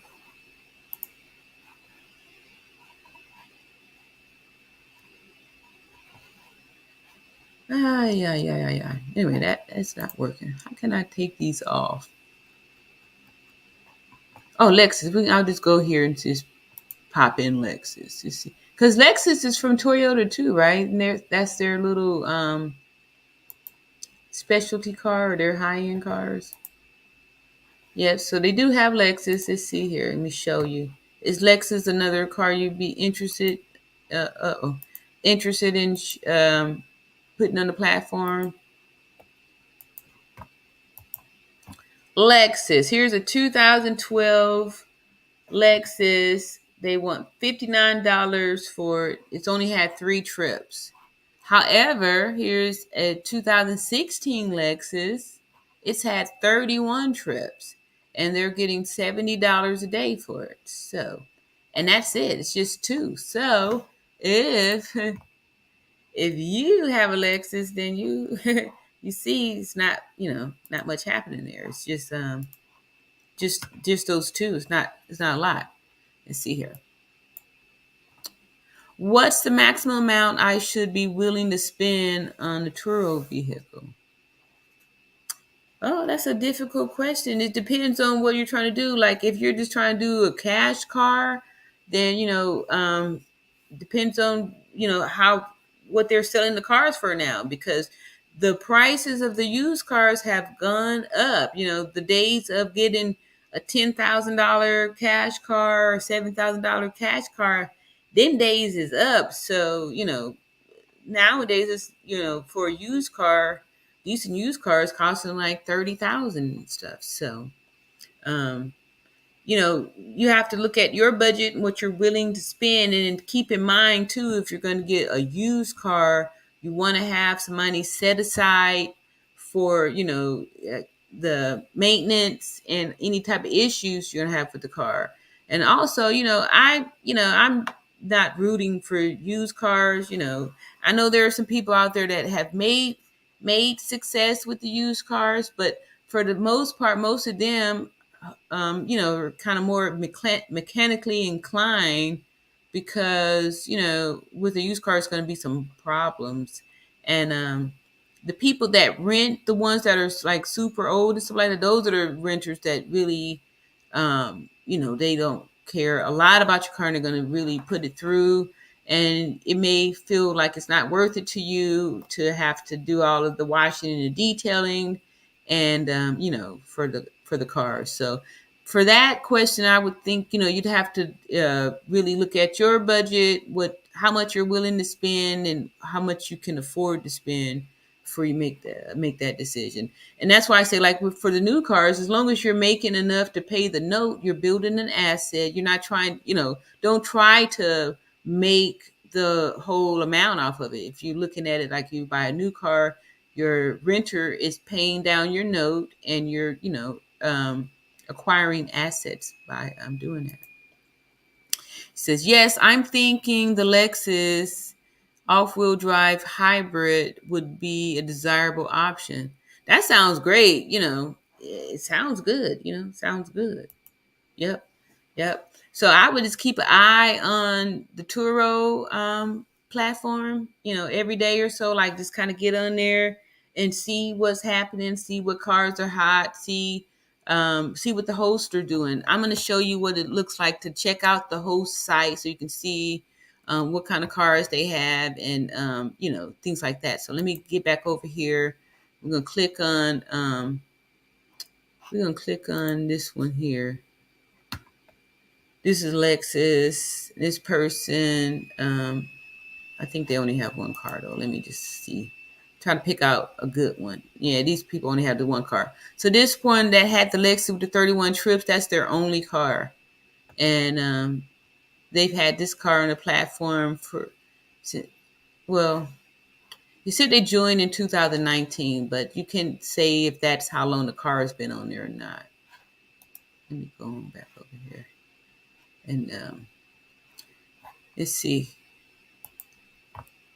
Do you have a calculation that you use to determine how much you need to list the car for in order to earn a profit? I don't use the calculation. I let the Turo app, and with the market it's going for, kind of dictate the prices. However, what I would do to make sure that you're, not underselling yourself, you take the car note and the insurance and the maintenance, and you add all that up together, and then break it down into divide it to 20, because the average car is going to rent 20 days.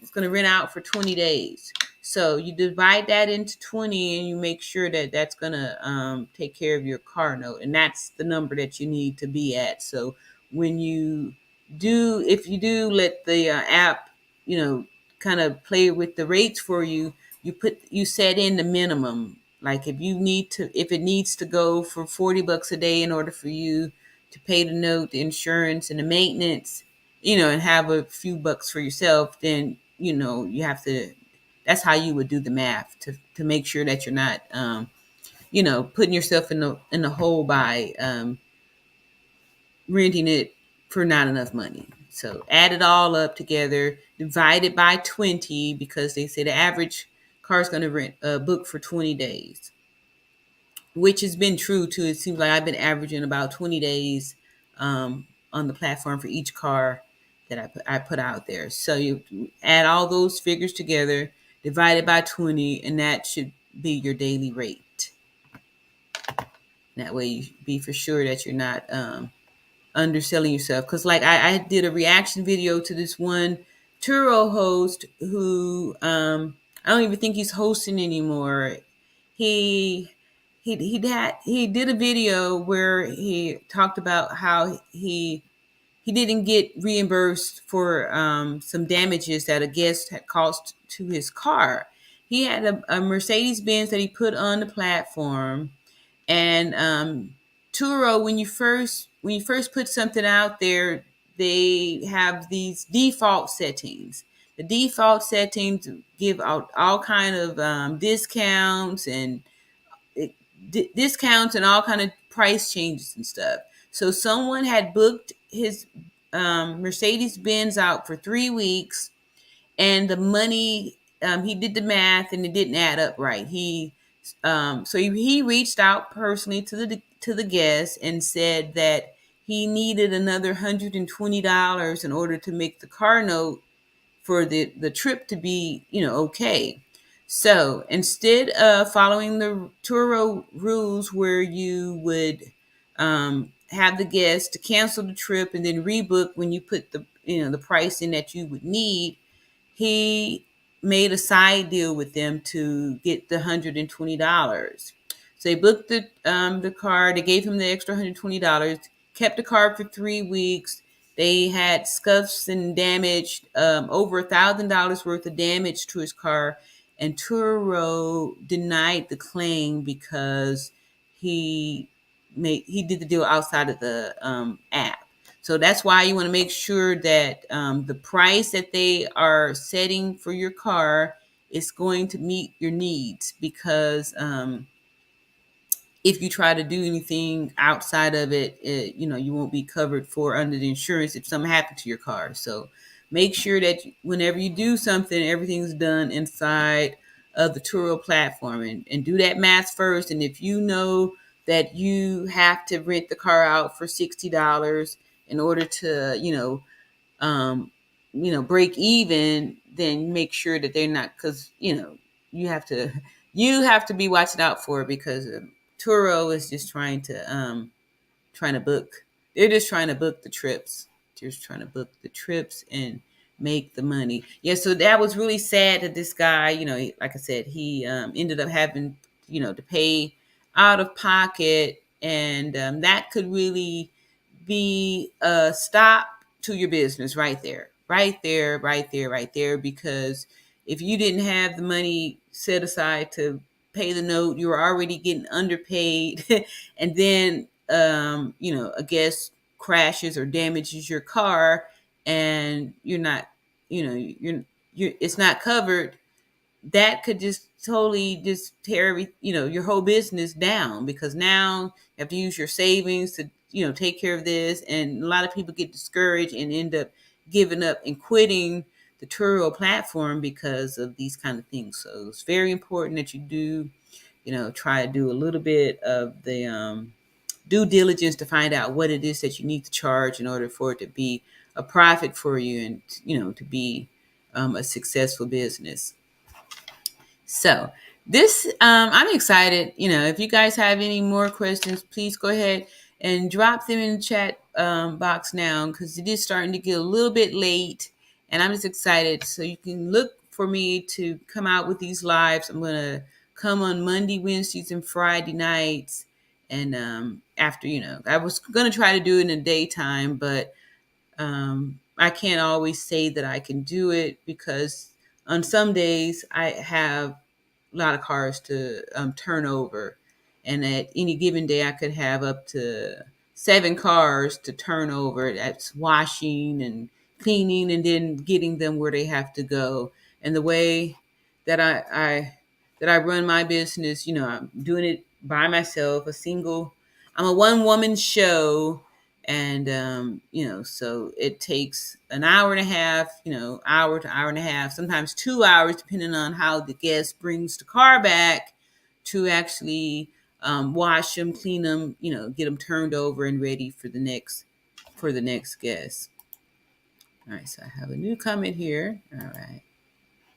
Let's see. Darian Danielle says, I'm excited. This is really scary, and I'm afraid of getting a vehicle that doesn't rent for the amount I needed to rent, or as frequent as I needed to.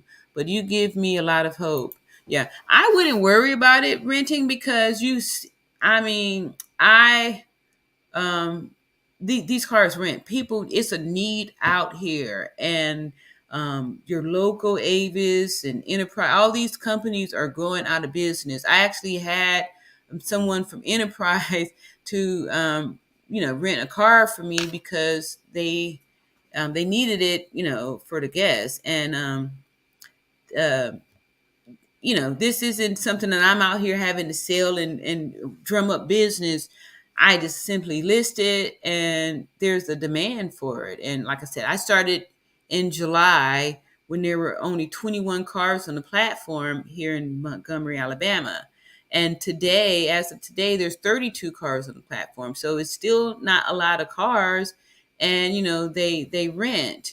And like I said, for the most part, if you just if you get on the Turo app, you see what the vehicle, like what you want and what you're looking for is renting for. You do that math there too. So if you're trying to rent car A and someone else has a car A on the platform and it's renting for $60, um, $60 a day, do that times 20, 60 times 20. And if that number doesn't, match for what it is that you need. And then also too, you have to think about the subtraction.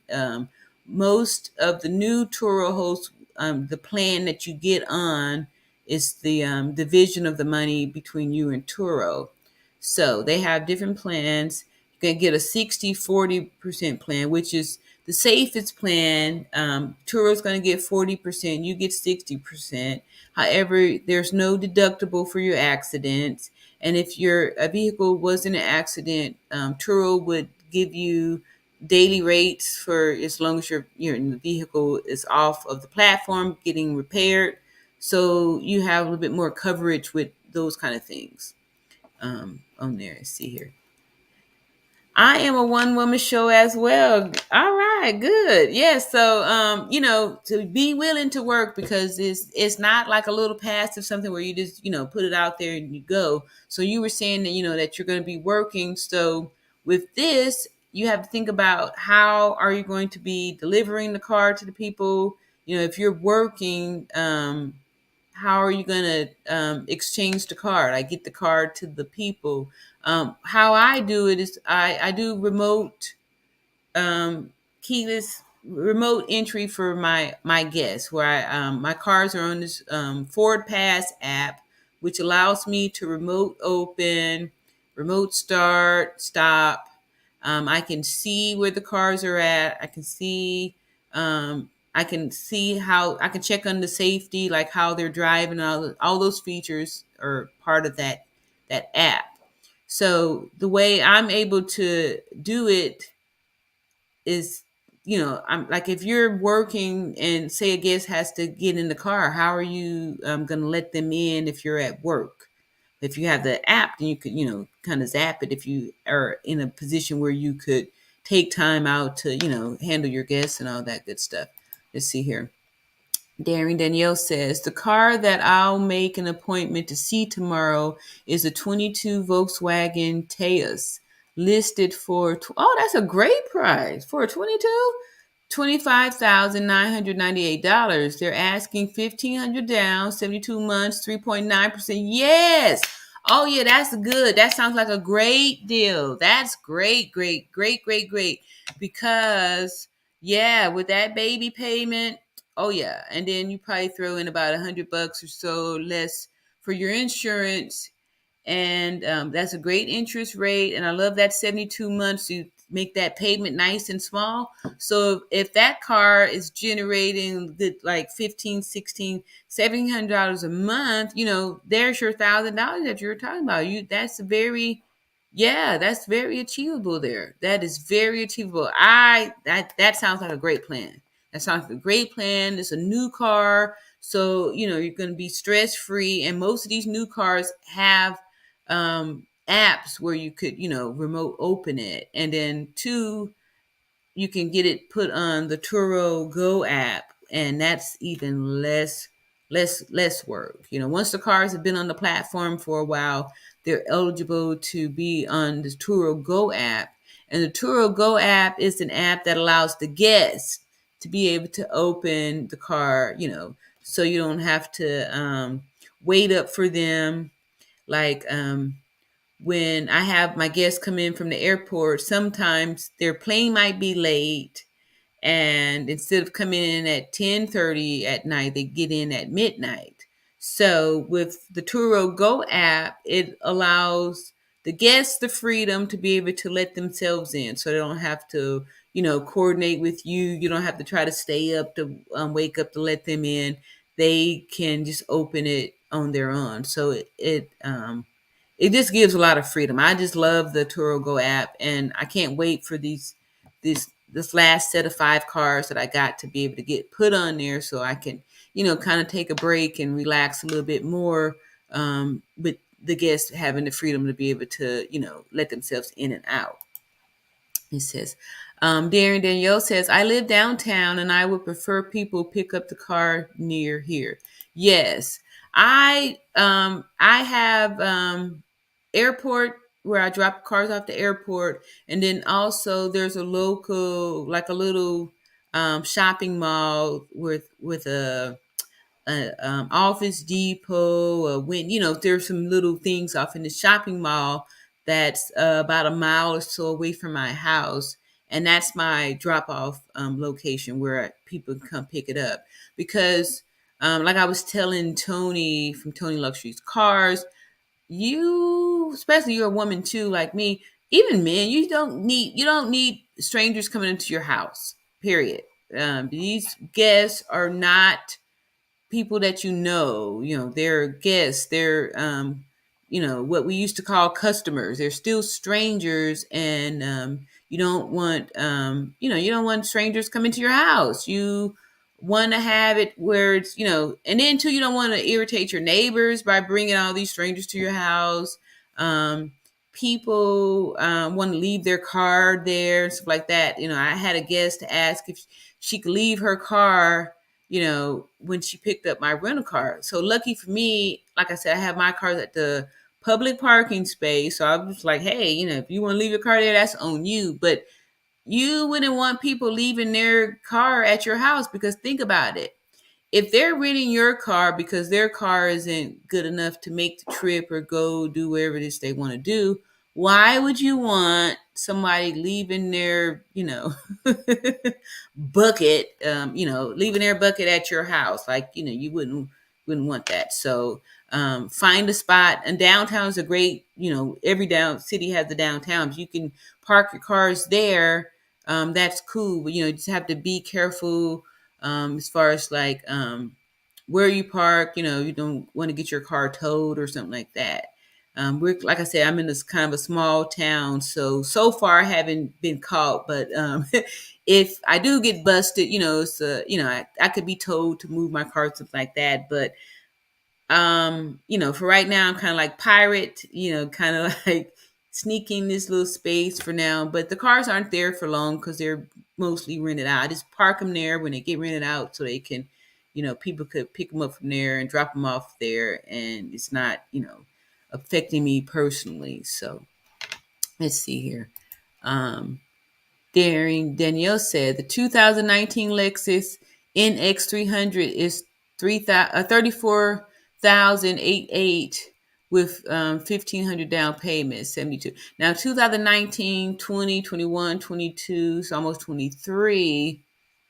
So I would tend more. I'm all about the 22. We already about to be 23, and then this Lexus at 29. I mean, at 2019, that's already starting to get kind of toddler, kind of agey right there. And a Lexus probably, as far as like to get it fixed, it's probably going to be a little bit more. But the Volkswagens, but it's new. The Volkswagen's new. I don't know. Not to pop a bubble or anything like that. The 2019, I would say no, because they're probably gonna rent it for around the same money, and it's not the same car because something happened with the 2019 Lexus. It's gonna be more expensive than probably nothing happening to the 22 since it's new. I know Volkswagens are, maybe a little bit more to get fixed, but I think the Volkswagen, for me, I would say the Volkswagen, because I can see Turo now. You get this Lexus, it's already costing, about 10 grand more than the Volkswagen. And people are going to see the 2019, however it is, Lexus is a bigger name, but excuse me, I've seen some BMWs, going for $70 and stuff like that. So I would, I wouldn't do it, because you're gonna have if when the thing happens, for the Lexus to get fixed, it's gonna be more expensive on that, and you know, and then people are gonna be paying the same amount of money to rent it. Mm-mm. Let's see here. Let's see. It's nearly impossible to find parking in front of my house. I will park in our underground garage. Yeah. Yeah. I definitely wouldn't do anything close to my house. Um, it would be great if I could start with 2 cars. I agree. I agree. 2 or 3 cars would really be good, because then you would feel like, you really moving the business like that too. You have something. Because for the first 2 months, I just only had the 2 cars. Like I said, I started with 3, but I I took that my rag top off quick. I rented twice, and that was to I designated, the person, hey, get on there and rent this here. I wanted to, control who was the one to rent it, and I did well with the 2 cars. I did well with the 2 cars. They were they were doing well. And I think 2 cars would be good. It'll give you more incentive to be trying to get more, so you can, hopefully your goal is to tell your job to shove it. But think about what your goals are, and stuff like that. So it's always easier to get more than one at the same time than it is to get two. But you could start off with the one, see how it goes, but I say go for it. Go for it and get those 2 out there. One would be nice to see how it works and see how you feel about, turning over the cars. That's washing the cars and cleaning them and getting them set up. And also think about this too, with the pickups. If you are like physically meeting the people, like I had a conversation with another Turo host on Friday, Tony Luxury Car, and he's saying that he's got 17 cars, and he's meeting these people, personally, shaking hands and all that stuff. Like, I that's not anything that I want to do, because if you're doing this individual meeting, greeting, shaking the hands one on one, that's not something that you could scale. But if you, like the other day, I was with 2 guests at one time, was like, I'm juggling with that. So basically all I'm doing is, when one person is sending the picture of them next to the car, I just go and push a button, let them in. And then I'm still getting message from other guests. I can handle 2 people at one time. And this one time happened to be one person was at the airport, and other person is at my drop off spot. So if I'm trying to physically meet these people, it's impossible for me to meet a person at the airport and at the other spot at the same time. So you're kind of limiting yourself when you are, trying to put hands, or have physical presence with everyone. And let's see here. And thanks for the advice. The Tahoe sounds like the way to go. The the SUV Tahoes? No, that's not even Tahoe. What were you trying to say? Turo? The Turo sounds like the way to go. Okay, hopefully that's what you were trying to say. I'm excited because it is definitely being the way to go for me. Both the No, that's the name of this car that you're talking about. Okay. Oh, is that the was that the Volkswagen? Oh yeah. I've never heard of that car. Tias. I don't know. Um, the way to go. Yes, I agree with you. I think that for me, I say that's the one to go because people like new people. When people are going through the apps, they're filtering out old cars. So a lot of times, some people are looking for unlimited miles. And if you get a car 2019, like I said, we're almost in 23, so you're already, if you're gonna get a used car, I always say, like 2 years or so, like that. When you start getting a little bit older, kind of rolling the dice, maybe problems or issues could be happening. So the new car always definitely better, always definitely better, always definitely better. Um, with this anyway, because you are gonna, of course, the depreciation, people are going to tell you different things. The reason why I said new cars and I'm not worried about the depreciation and any of those kind of things, because I understand I'm like building up these assets, and I'm gonna it's bringing value. The renters are paying down the note. I'm purchasing assets, right?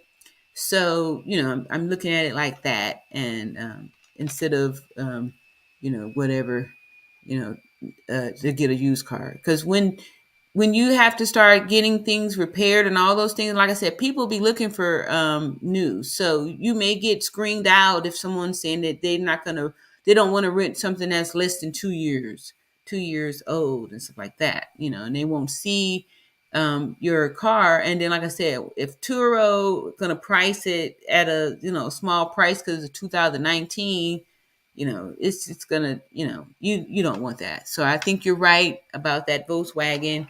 Definitely the way to go. It's gonna really put you out there. All right, so let's see here. Oh, both the Taos and the Lexus are the same dealership. Um, hmm. See if they let you have both. Tell them what you're trying to do and see if they'll let you have both. They may. They just might do that.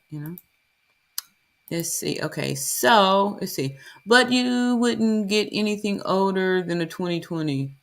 I wouldn't. Only because, like I said, I don't know anything about cars, and I don't want the stress of somebody, texting me saying that the check engine light is on. I, you know, um, so I feel like the older the car is, the more likely that it's going to be time happening. And like I said, with these new cars, on the app, I'm able to see. I get an alert when it's time to do the maintenance. Like I said, all of my cars, they have the maintenance already included. So the Explorer last week, I had to organize when it came back from a trip, because it was getting time for the oil change and the tire rotation, because it was soon approaching the 10,000 mark. So the good thing, I was able to get in the app. I see it gives me alert. The Explorer's time to come in and get some maintenance done on it. So I make the schedule for when it comes back from a trip to get the work done before it goes back out on the next trip. So, with the new cars, you're able to keep up with the maintenance and, keep things going smooth. And then it gives you the assurance that you are contributing, some really good cars to the market that's going to be safe and effective, and actually, good running cars for your guests. So I wouldn't buy anything older than 2020. Nope. Okay, so I have a car to trade in, and maybe up to 7 to 8K to put down on the vehicles. I have really good credit. So if you have good credit, I wouldn't let them get any of all that money. That's too much money.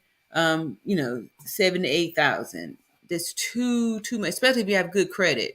I would be firm on standing to say, I would just be like, this is a moment for me here. I don't want to put that. That's way too much money down. I have good credit, and I don't want to put more than 1,000 down. Go that route, and you'll be amazed. A lot of times, if you have good credit, you can tell them what you want. What you're willing to do, and make it like you willing to walk away. Because if you got good credit, you can do that. You can if this ain't the good thing, boom, you can take your self someplace else because you have good credit and you have that capital too. And you want to try to hang on to as much cash, as much of your money as possible to to get things like the insurance, to register it, just have a little something just in case things happen. You don't want to. I wouldn't give them that much money. That's way too much money with good credit. You deserve to, don't do it. Stand on that. You know what I mean? When you know what your credit score is, it gives you a lot of power. And I would totally be snooty booty about it. And there's no way, there's no way, because if you have that much money, you need to come out of there with 2-3 cars. I put 3,500 down on 3 cars, and then when I went back 2 months later to get the 5 cars, I was able to get them 0 down. So I wouldn't let them. No way, I wouldn't give them that much. Don't do it, especially with good credit. Good credit, yeah, you can. You could talk for yours. You could talk for yours. Let's see. But I may be able to get multiple vehicles. Yeah, of course. Of course, of course, of course. But keep in mind they will you know, do a lot of credit inquiries on you, because if you get multiple cars, yeah, they're gonna you know, but after a while, your credit score will, go back up, and you can get those inquiries off too. I have a link in the description box from Seven Figures. It's a company. I have an affiliate link with them. They specialize in getting money for people to start their small businesses. It's in the description box. You can click there, and also if you don't have really good credit, they have systems set up in there where they could help you get your credit looking good. But if you have got good credit, they're very good about getting you money, so you can get funding, 10, 20, 30,000, some capital. A lot of times, if you have a little extra money, it helps you to be able to go ahead and jump in there and get started in a business. But if you're using the last of your money and stuff, one or two little oopsies, or things happen, could really put a put a put a hole in your pot, your money pot. So yeah, Seven Figures, if you're interested in that and you've got good credit, you can click that link, and it doesn't hurt your credit for them to see how much they'll get you approved for. They do soft pulls on you, and yeah, they can really help out. I need to get back with them too, so I can get all these inquiries from these last 5 cars off and get my score back up to the top number. Let's see here. How many hours per week do you spend on 5 vehicles? Well, I have 7, and one is injured, so I've got 6. But I have a total of 7. I would say I'm gonna say I've spent about 20 to 30 hours. Like today, I on a busy day, it's a 8-hour day. I'm not gonna lie. It's a 8-hour day with washing cars, moving, dropping cars off at the airport, taking cars back, especially on the days when 4 cars come back and 4 cars go out. Those are the days where it's like um but yeah, so those would be like a full day's work, where like today was a full day's work. I only had 3 cars, and I started around 6:30, and I probably had about a maybe 15-20 minute lunch where I was able to quickly make me a little sandwich, and get back out there and hustle those cars up again. And I got done around 6:30, and that was with just washing 3 cars, and one trip to the airport, and then a couple of other little errands like that too. And then, you have your desk days where, keeping up with your books and your bookkeeping and all that stuff, because, you're a one woman show like me, you'll be doing all these things. However, there are days when there's, all the cars are out and, you're just kind of kicking back. And some weeks it could be, you can have, maybe of those days, 2 or 3 days where, all the cars are out and you don't have anything to do. So you're making the passive income. But I would say, 20 to 30 hours a week. And it's still very flexible, still flexible. And I don't mind it because I was working 50 to 60 hours a week, as a nurse, working 12-hour days, 12 and a half hour days, and not having any say on how I ran my day. And like I said, even though some of the days when I'm, super busy with all these cars, it still feels better working for myself doing this than it does to know that I'm working for somebody else and I have to, ask for permission to do anything, or ask for permission to, take a day off, or, even to take a lunch or something like that. You know what I mean? When you're working for somebody, or the type of work that you're doing sometimes could be very demanding and, just, it's just draining. It's just a lot. And I totally don't mind spending my 20 to 30 hours a week on growing this business. It's a lot of fun. And like I said, I'm very proud. It's the first business that I've had that I've actually, been generating money and, doing something. I feel like I'm offering a great service to the community. The people are happy and they're happy that I'm offering this. They love the cars. They love the convenience. Um, they love having this available. Like I said, a lot of things have changed, and we're still feeling the effects of how, the thing that was the country being shut down for that amount of time. Cars weren't made, and things stopped. So it's good that we have these things now, and that it offers opportunities for, regular people to start and have a business. A business and something that you could be proud of. And I'm extremely happy about it and proud of this work. And I'm hoping that I can encourage other people too. Especially if trying to figure out a way how you can get out of work, but you have an income that is pretty good, so you can't just like leave to go make a few dollars. So you need something that's gonna be bringing in some money, something that you could kind of leverage, or be equivalent to what you were earning as a worker.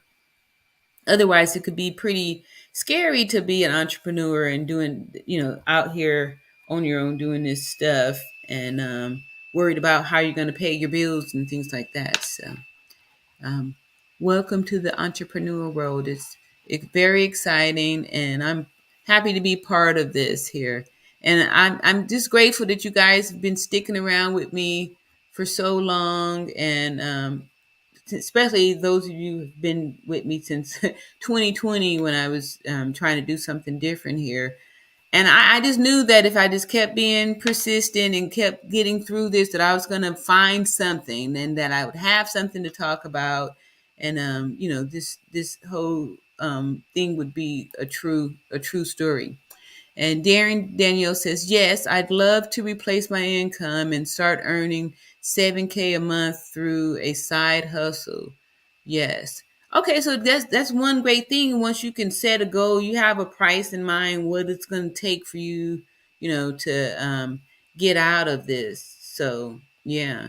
And one thing, if you're going to still be working to have idea of how you can work this business remote, as far as like how I had the cars come back late on Sunday night, so you can get things ready and go ahead and park the cars where they need to be at. So if you work and you have guests going to come pick the car up, the car's already clean and set where it's at. That way you can still work and run the business while you're working. So you have another question here. But for now, if I could just earn a little extra and supplement my income, I'd be very happy. Yeah. And the great thing about this is that you really don't have to quit your job in order to do this. This is definitely something that you could do while you're still working. You don't have to necessarily wash the cars all by hand. You can definitely take some shortcuts and just zap it through the car wash. Just be mindful of making sure you actually getting in there, looking to make sure people don't leave trash and things like that, because you don't want to have your next renter seeing trash or stickiness from the prior renter. Keeping those cars and stuff clean, and you can also get somebody else to do that too, so you can use some of the profits to pay somebody to do some of the manual labor, manual work. The other thing that you would have to do too, you keep in mind if you're going to be working and doing this, is when you do set the cars out there, in order to check the cars in, the pictures of the cars have to be within 24 hours. Like, so yesterday, I took a car from my drop off spot, washed it, and then I took it to the airport and I dropped it off there. So I took pictures that have already in my camera in case somebody booked the car. That way I don't have to go back out to the airport. I would just upload those pics. So if you stay organized with the washing and the setting of the cars, you could potentially, really do a lot of this stuff hands off. You get the car washed, get it there, go ahead and take the pictures of it.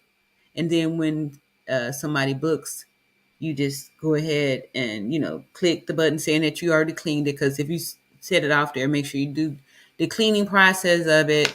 And then when they do book it, you just upload those pics, and then hopefully, you got your cars on the remote apps. Or if you don't have remote apps, if you are you do have older cars, something like that, that don't have any of those kind of options, you can buy the lock boxes. I got a lockbox. You can buy the lock boxes, and then when the person gets to the car, you have them take a selfie of themselves next to the car. That's what I do, so that I can know that I'm opening the car to the person who's verified their driver's license to me. So when you see that picture, then you could send them the code to the lockbox so they can get the key and go. And that way you don't have to worry about you leaving your car out there for anybody to just pick up. Or if you don't have a remote access, you can still contactless remote open by having the lockbox and then texting them the code once they verify themselves at the car. Yes, Danielle says that's smart. Thank you. Yeah, like I was trying to be as innovative as possible as far as like being able to because my goal is to scale this. Like, I don't want to meet these guests, I don't want to meet the people, I'm not trying to shake your hand or nothing like that. And I still get a lot of 5 stars, people saying I'm giving great customer service. And it's because you have to set it up the way times are now. People really don't want to be bothered with, hey, all up in your face and all that stuff. People really kind of like things to be, over there, me here, you there type of things. People like their space and their freedom. And by doing it this way, you can scale because you can do more than one at one time. But if you are trying to put hands on each person, then it's going to limit you, because like I go back to the other day when I had the 4 cars, and at one point I'm like, stressed out because I got 2 people texting me, and I'm trying to make sure, that and they were at different spots. So if I didn't have opportunity to do this remotely, there's no way that I could have met a person at the airport and then met the person at the drop off spot and then watch this, because this happens a lot of times. People are late, right? So let's just say I'm going to try to meet all these people, and then person A says that they're going to pick up the car at 10 a.m. at the airport. Person B said they want to pick up the other car at 10:30 at the drop-off spot, right? So I get in my head, I'm going to get organized. I get up early. I get all the cars clean and ready. I'm at the airport at 10. However, I need person A to be there at 10 so we can make this exchange so I can be back at 10:30 at the other spot. Person A's plane has been delayed. They're not going to be there. So now I'm at the airport, right? Say I'm trying to do this on my job. I'm going to meet person A on my lunch hour, right? So I leave, hey, job, I'll be back. I need to go do something, right? So I leave my job, my lunch hour to go meet person A. Person A is not there because their plane was late, right? So now I'm frustrated and I'm having to hold in my frustration because person A is not here and they're supposed to be here at 10 to pick up this car and they're not here, and I need to be over here at 10:30 to get person B their car. So person A's miss up is now affecting the rest of this business. So that's why meeting the people one-on-one, to me, is not a good idea for just such a thing. And Daring Danielle says, meeting the people might remind them that a real person actually owns these cars. Yeah, okay, so true, right? And the other thing that happens with that is when people meet you, that's when they try to be friendly and personal. And they'll be the ones that say, oh, I'm running late, right? And they'll come back late with your car. But, since they met you and they think you're a nice person, they, push the envelope a little bit to be like, okay, well, I'm going to come back a little bit late. And since she was so nice to me and, and shook my hand and all that stuff, she may not mind if I don't, fill the car up with gas. When you get personal with people like that, the people that try to take advantage, take you will do that because like now they know you. But if you're just, I feel like the people still, they, call me by name and all that. So they feel like they have a personal connection with me without actually having that, So I don't like it because I feel like, people then start trying to ask for more favors when they feel like they know you and stuff like that. Let's see. Daniel says, good point. They make think you're best buddies after meeting them. Yeah.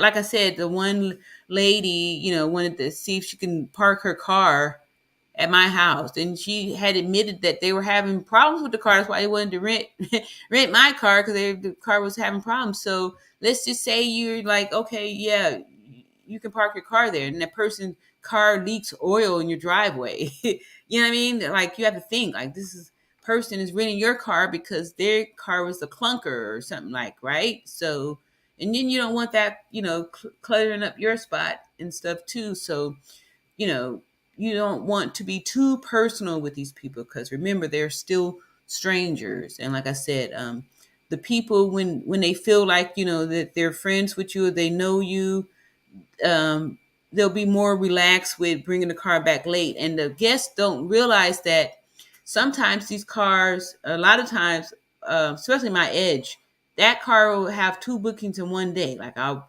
pick it up from the airport and it's already scheduled to be booked out later on that afternoon. So if person A is already thinking like, oh yeah, we're cool and stuff, and not recognizing that I need you to come back with this car on time because I've got to wash it and get it ready for the next guest. If you bring the car back an hour or two late, now instead of having 4 hours to clean it and get it ready for the next guest, and I'm down to 2.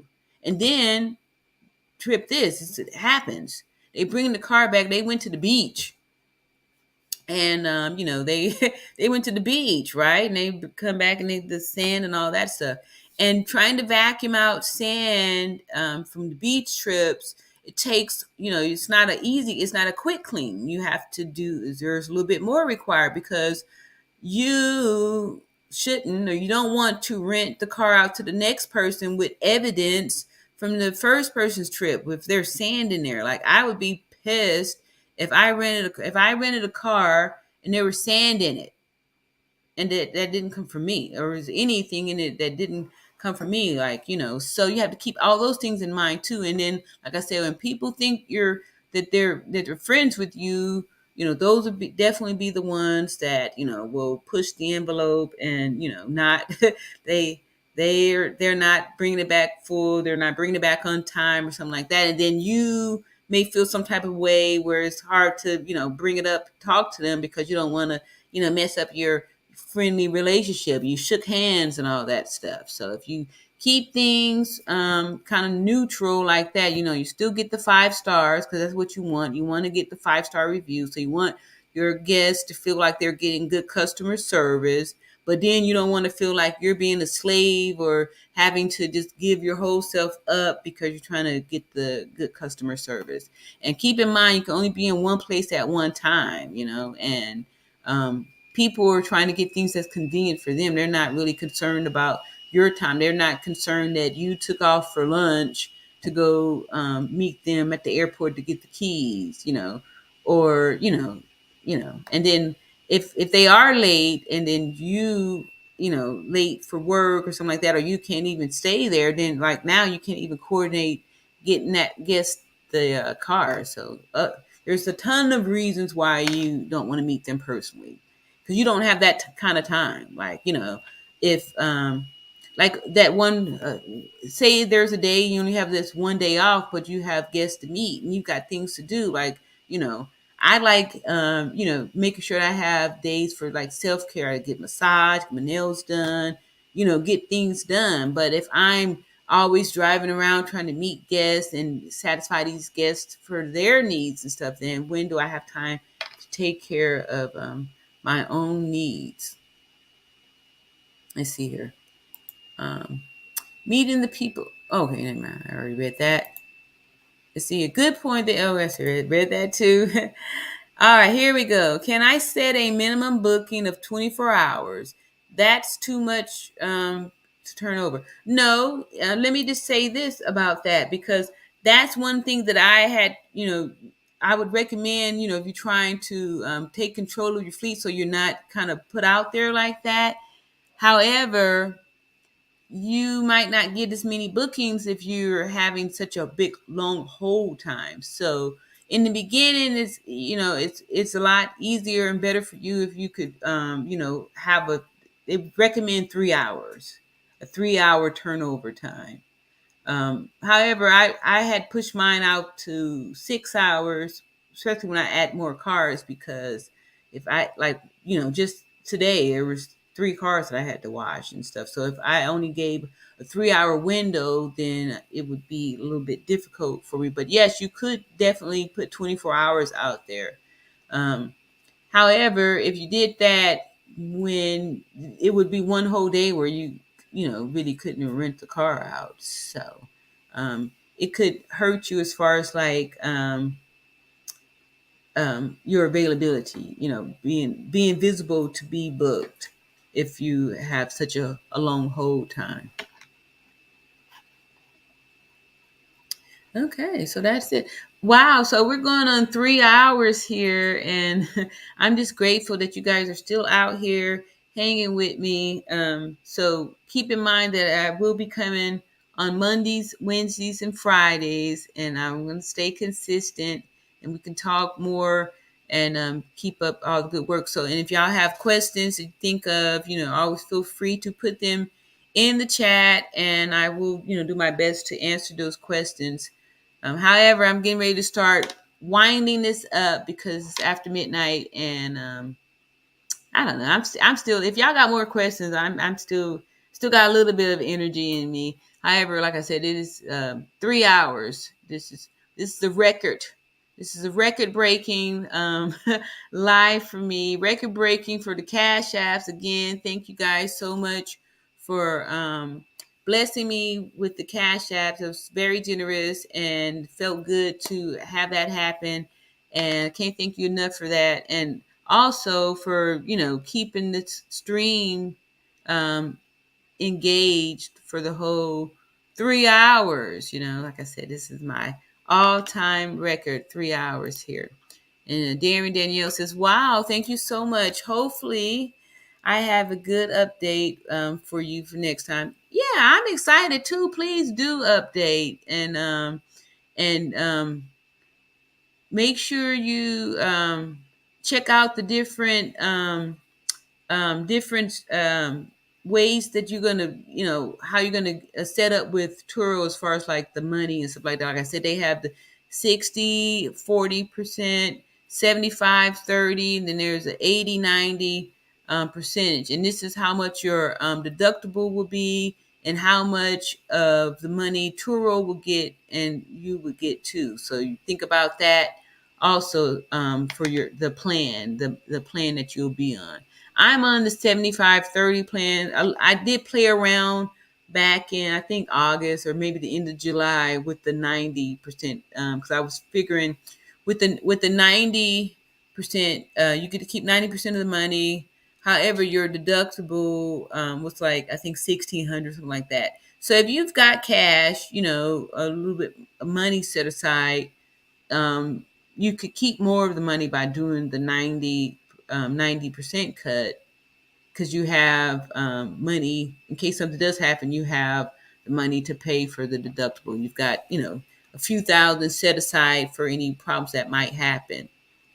Yes, Daniel, please keep me updated because I'm excited. And one thing you can do too is now you can start your YouTube channel and get paid for that, and get paid to talk about your business on this Turo, and grow it all together here. You see, Danielle says, I think you helped me to narrow down on the vehicle, decide on the drop off, pickup location, and get my vehicle listed. You're the best.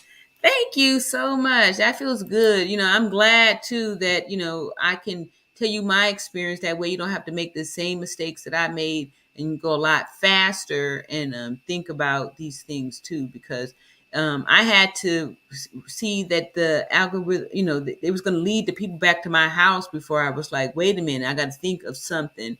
And like I said, the drop off spot is, it's not that far. So I'm able to, I can run, because I was training a few months back, for a marathon, so I can run a few miles, and it's a good way to get exercise and, have the cars and the business be set up somewhere over there. And as long as you're being respectful for the spot, like I said, I'm kind of pirating the spot. I'm ready for somebody to say something to me. Then that's when I'll offer to pay or, buy or do something like that. But for now, it's like public parking.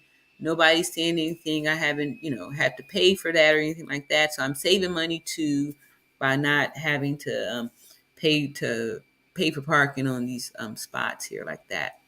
So I do thank you so much, Danielle, for participating, and also, inspiring me to keep doing this too, and that I'm, motivating somebody else. And this is exactly what I wanted. And please come back and let us all know how you're doing and what's happening out there in where you're at, Portland.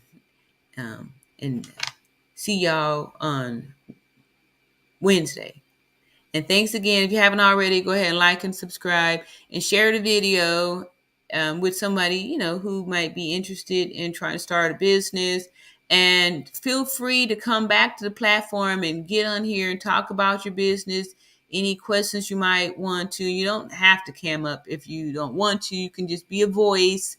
If you have some questions maybe that take too long to type up or something like that, you want to get up here and speak it out, feel free to click on that StreamYard link that I'll, always drop off in there for you to come up here and share and get your questions asked, or even answer some questions for some other people that might be in the chat that I didn't get to or didn't have the answer for, if you've got that. So thanks again, y'all, for being part of this. The Real Estate Apostle, Treya, the Real Estate Apostle channel, and tune in and see y'all. Oh, I got another new comment before I leave here. Here we go. I'd love to do that next time. Great. All right, cool. And I'm going to keep inviting two more Turo hosts, because I really got a lot of value out of Tony Luxury Car coming up here. A Turo host, been doing this for a year.